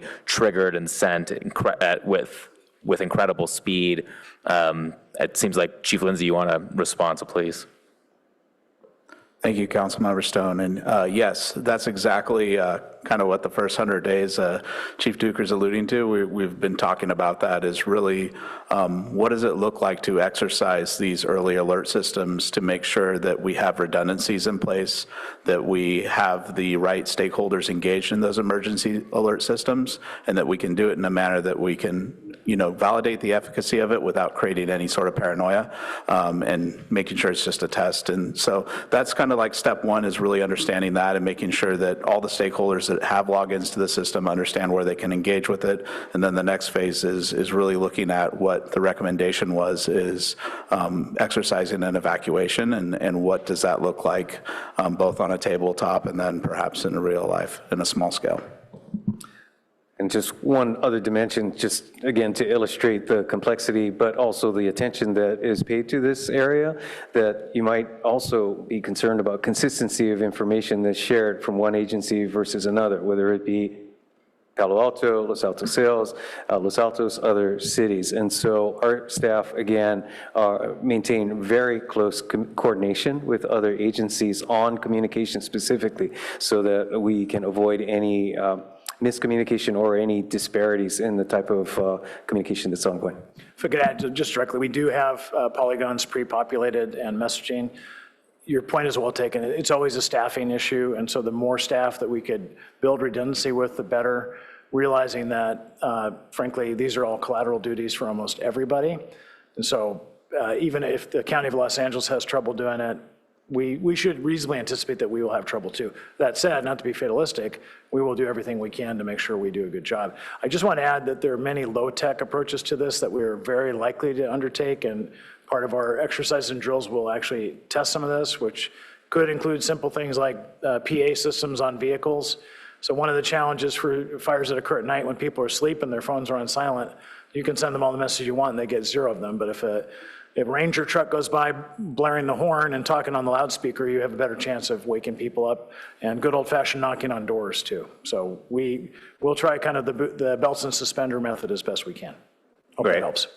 Thank you. No, we're all in very capable hands with all of you, so appreciate your leadership. And I would imagine that after any type of emergency, it's kind of similar to recovering a black box when a plane crashes, that within that tragedy, we get to learn ways in order to be able to avoid future tragedies.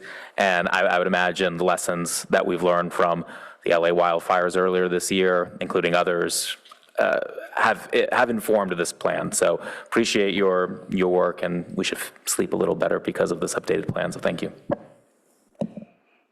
Thanks for that PS there. That was good. Councilmember Rectal. Yeah, thank you for your good work. This is a really hard problem. What's the status of Zone 0? It's best practice, but it's not mandatory.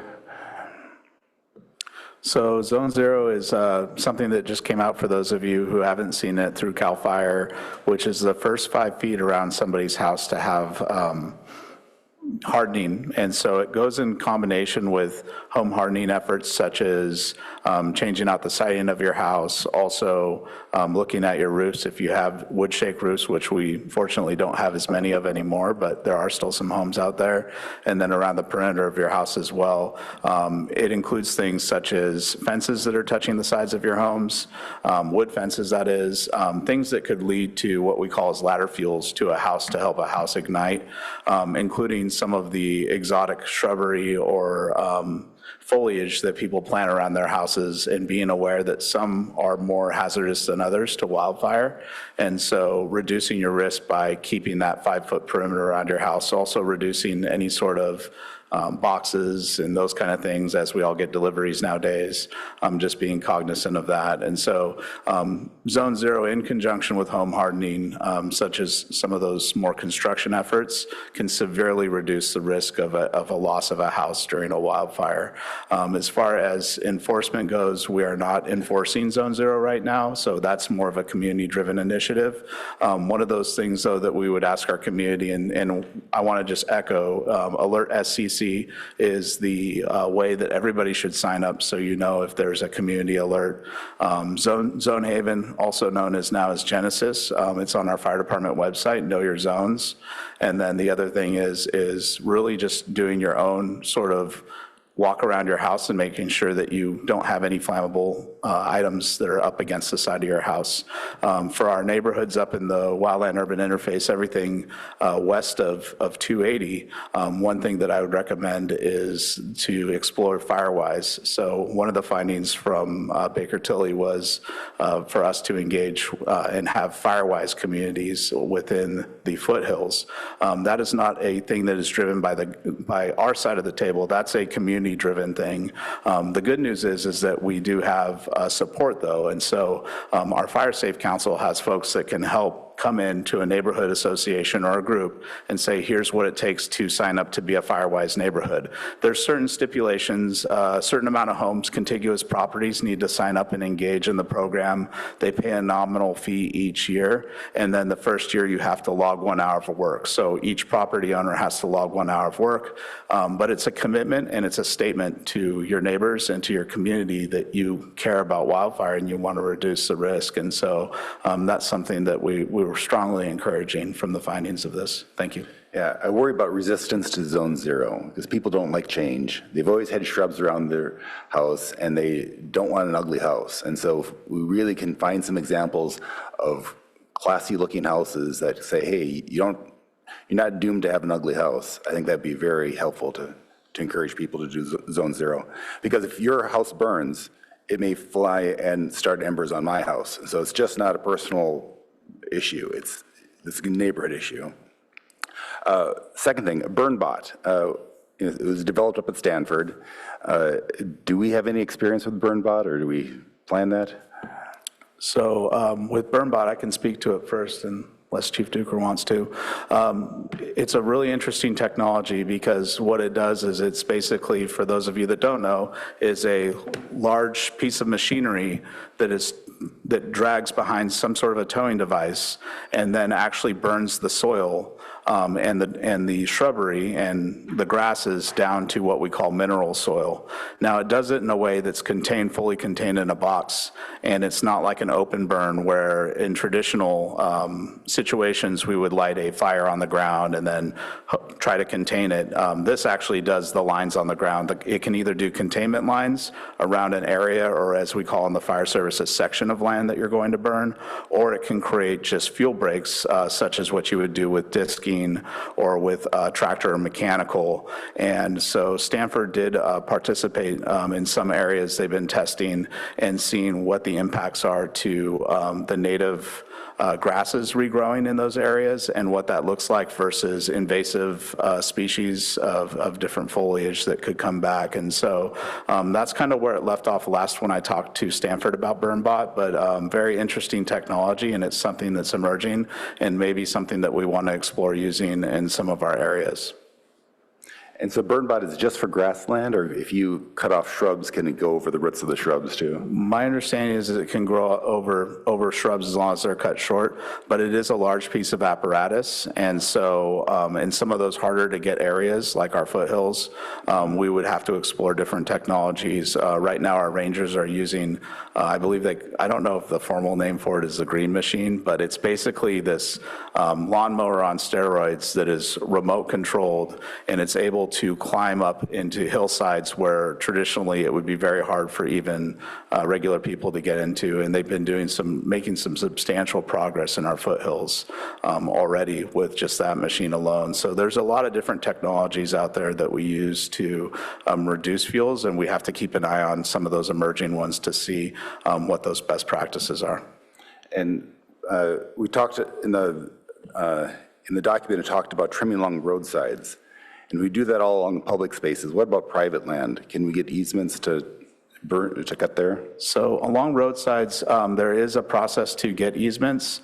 There is a right-of-way, though, along each roadside already that's kind of prescribed just by use of that road.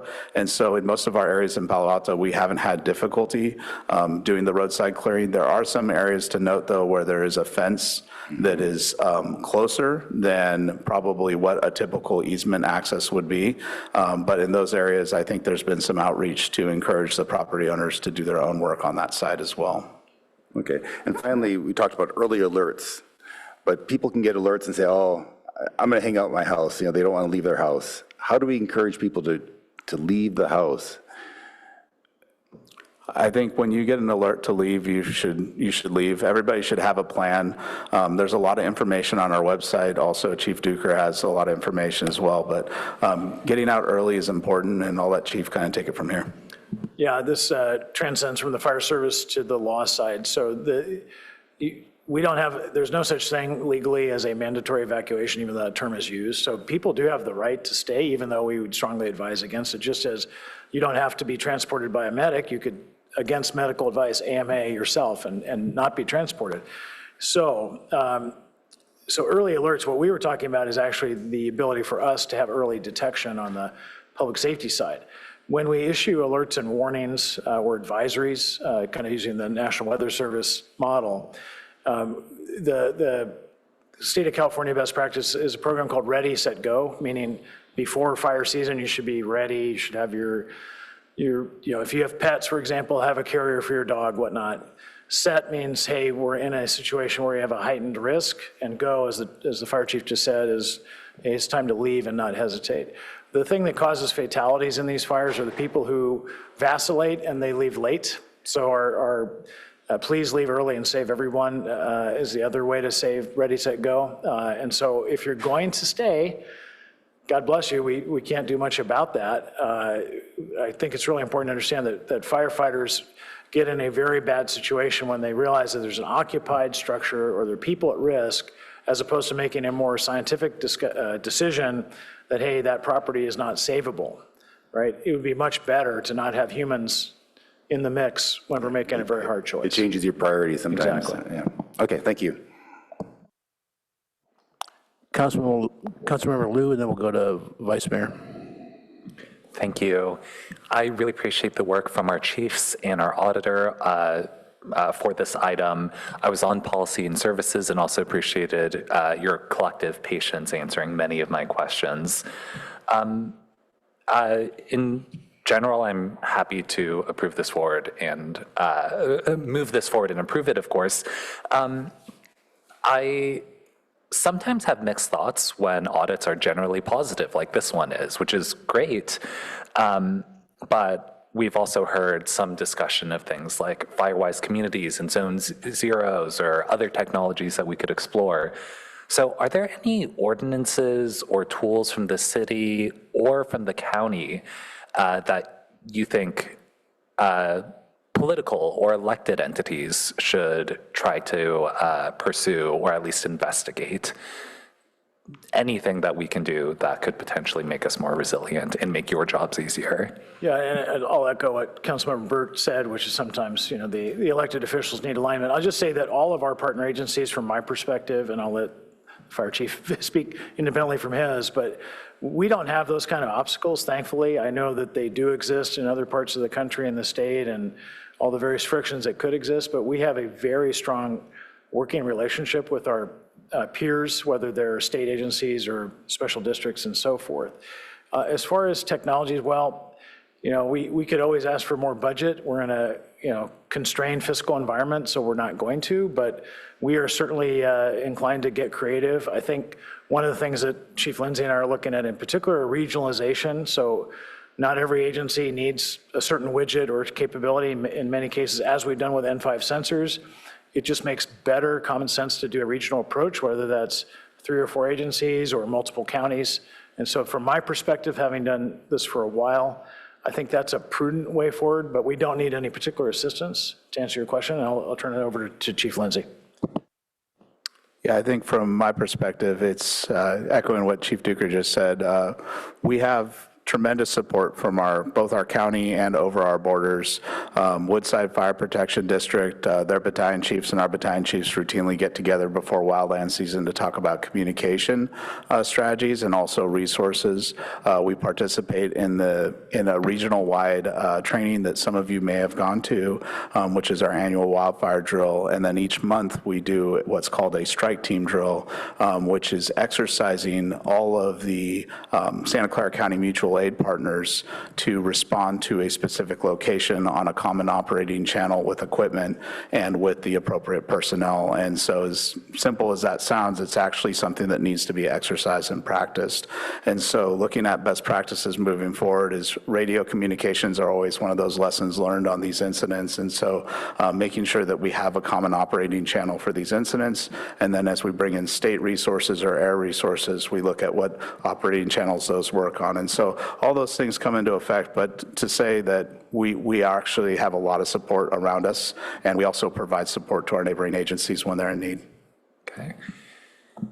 One concept that I was particularly curious, or that I also wanted to get your read on, was that I believe in Sonoma County, there are much more aggressive requirements to clear space, a lot more authority to inspect and fine if weeds aren't abated, or if defensible space requirements aren't met.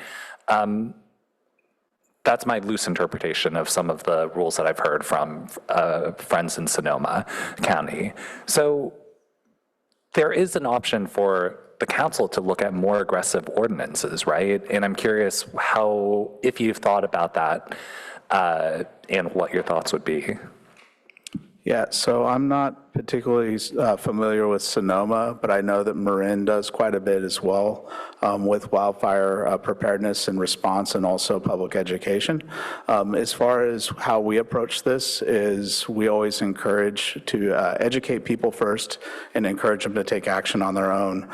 We do have escalation protocols already in place for wildfire mitigation and weed abatement, and in some cases we will escalate, but that's always kind of the slower response.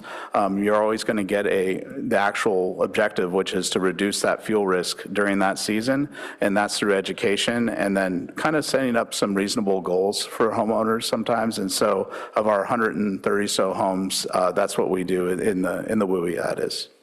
Okay, thank you. It sounds like we don't need any more ordinances or anything to be more strict, or any particular action from the council, but please reach out whenever anything could help. Thank you. Thank you. Vice Mayor? Yes, just wanted to speak again to add my thanks. Ms. Murdoch coming back, and to Chief Duker and Chief Lindsay.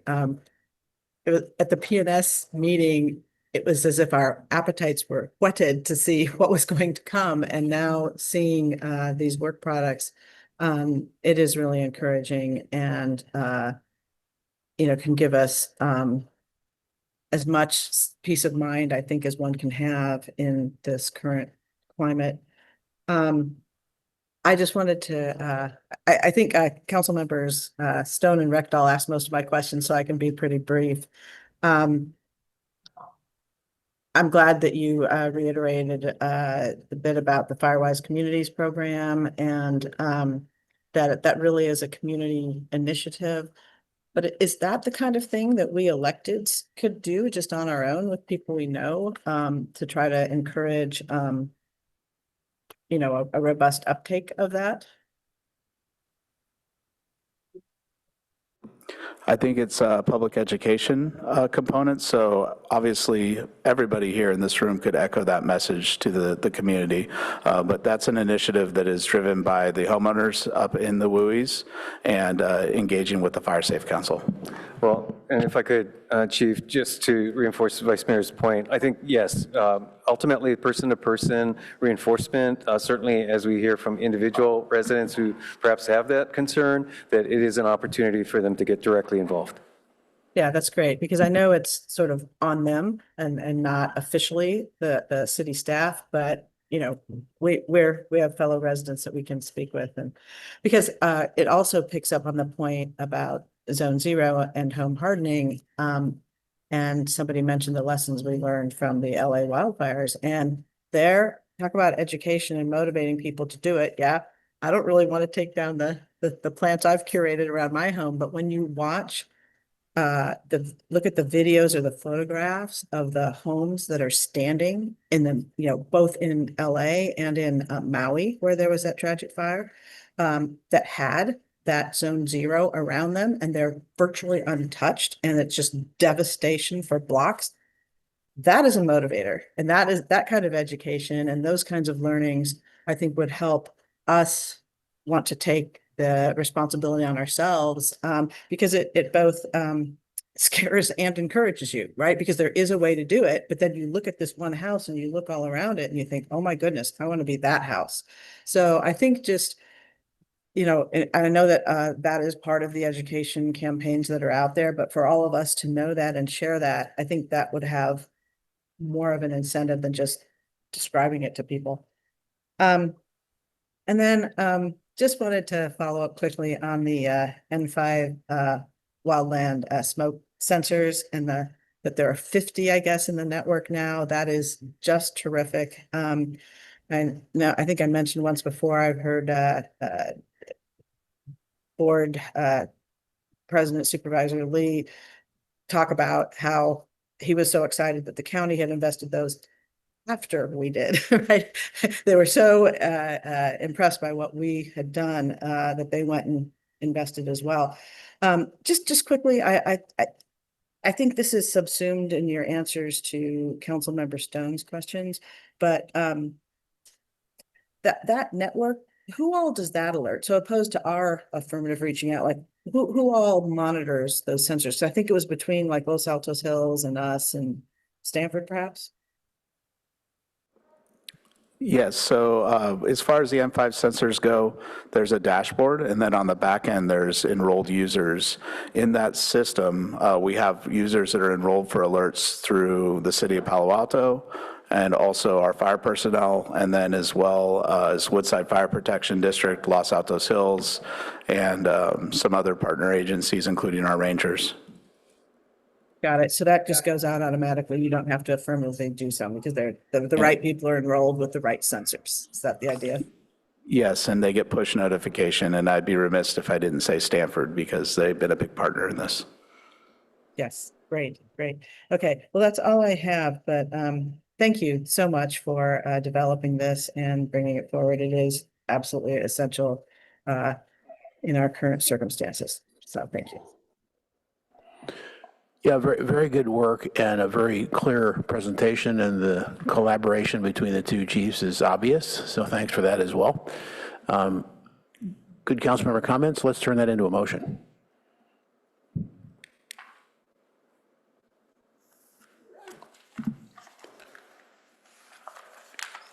Maybe you could put the staff recommendation. I'll move the staff recommendation. Second.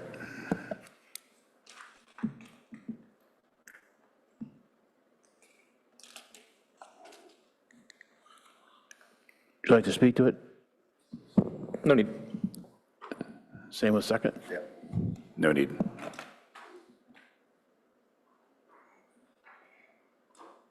Does anyone have any further questions? And we understand the motion. So we can go ahead with the vote. Councilmember Stone? Yes. Councilmember Burt? Yes. Vice Mayor Vinker? Yes. Councilmember Lithcott-Hames? Yes. Councilmember Liu? Yes. Councilmember Rectal? Yes. Mayor Lowing? Yes. Motion carries unanimously. Great. Thank you again. Very thorough.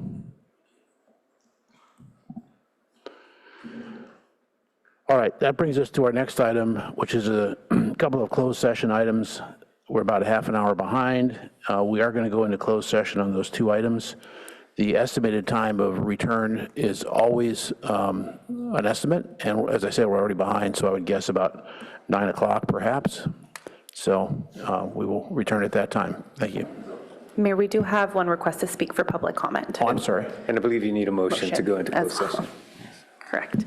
So our first speaker is Herb B.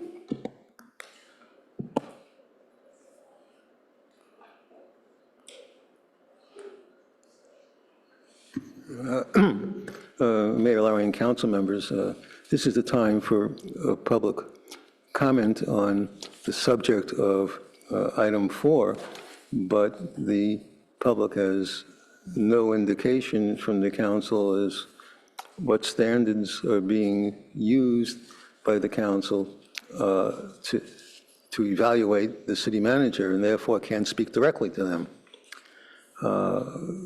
In the past, the CO committee is considered objectives, but for example, this year there were 70 of those, I think 74 last year. And they thought it was better for the CAOs to have key goals and key performance indicators as a way of evaluating them. And those, once set, those should be public knowledge so that we can speak to them.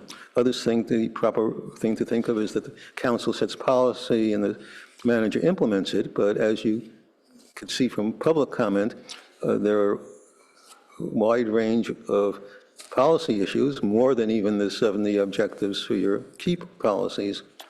And many people didn't bother to stay here to talk about their particular issues, maybe because they think you're going to be eating dinner during this meeting. So I think you're required to disclose those key goals and key performance indicators so we have an opportunity to speak directly to them. Now, you might think that, well, there's a lot of things that we wouldn't want to speak to because we didn't think they're covered. For example, if you look at the staff reports in general, unlike all previous city managers, reports from the manager's office are not signed by and approved by anybody from the manager's office, either the city manager or assistant city manager. They're just by department heads who are at-will employees of the city manager. And maybe in terms of key goals and key performance indicators, those are excluded. And maybe that's what people think. And then there's the other thought that basically the council thinks the CAOs are doing a wonderful job and they get high salaries and high post-employment benefits, including, if necessary, severance pay, for sitting here and having you criticize them, and then you go into closed session, you come back with big raises and better post-employment benefits and better severance pay.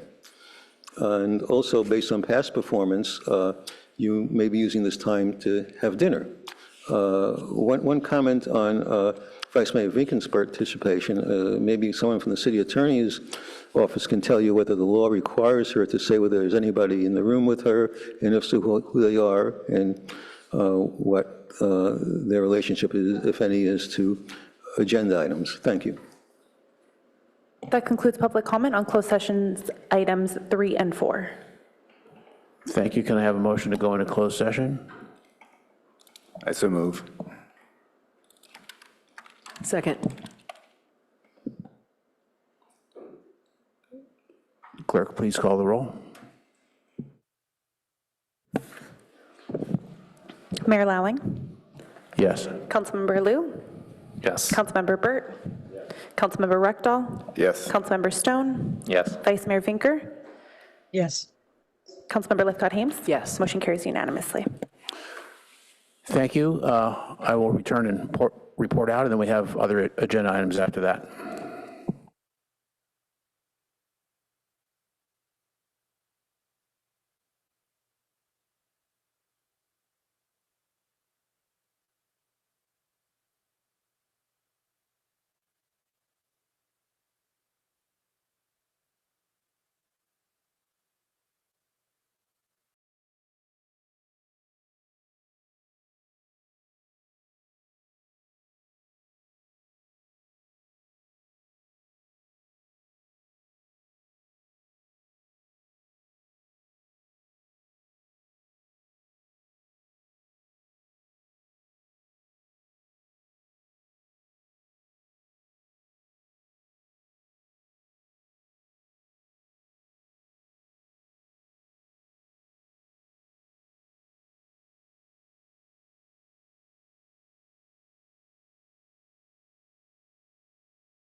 Okay, council has returned from closed sessions, and we have nothing to report on those two items, and we've also previously taken our break, so we are going to move over to the consent calendar. And see if we have public comment on consent. And if we could note for any member of the public still tracking us, that item 11 was pulled. Right. And will not be heard. Yeah. And for the record, no requests to speak and no hands are raised on Zoom. Okay. Do council members have any comments, polls, no's? Okay. I move the consent calendar. Second.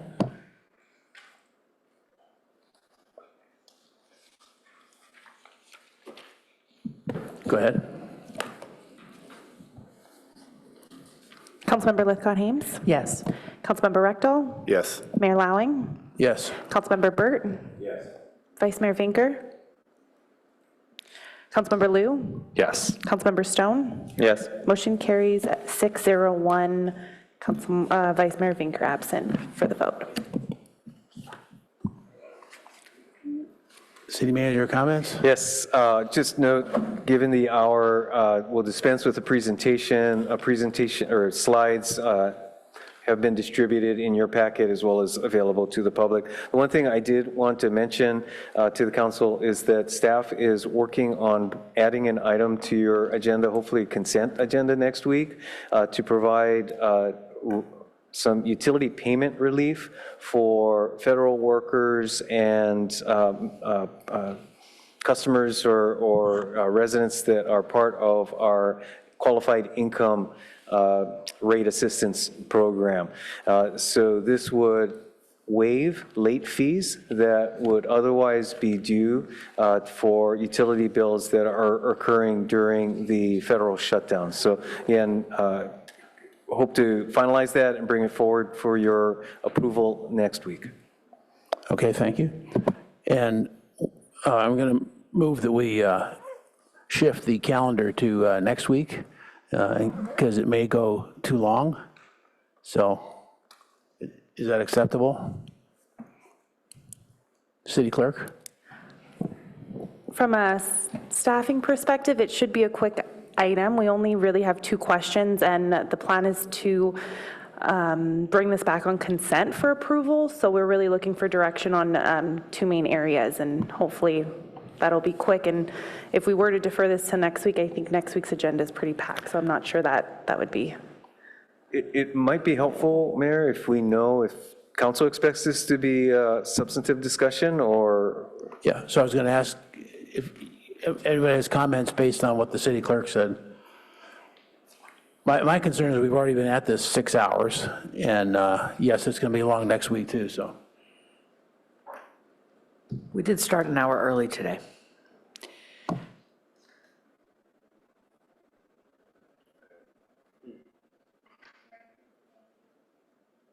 So I'm definitely willing to push it. If somebody wants to second that and take a vote or have other comments on it. Did you want to flag what these 2 areas are to give us more info? I mean, we've seen the report,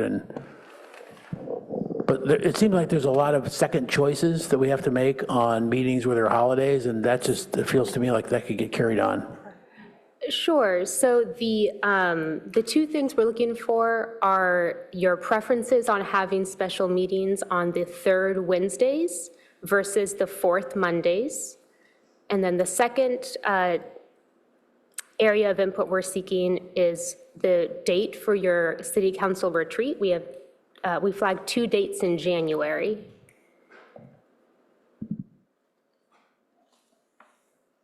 I'm still fine pushing that, but if somebody wants to press on with those 2, we can do it tonight.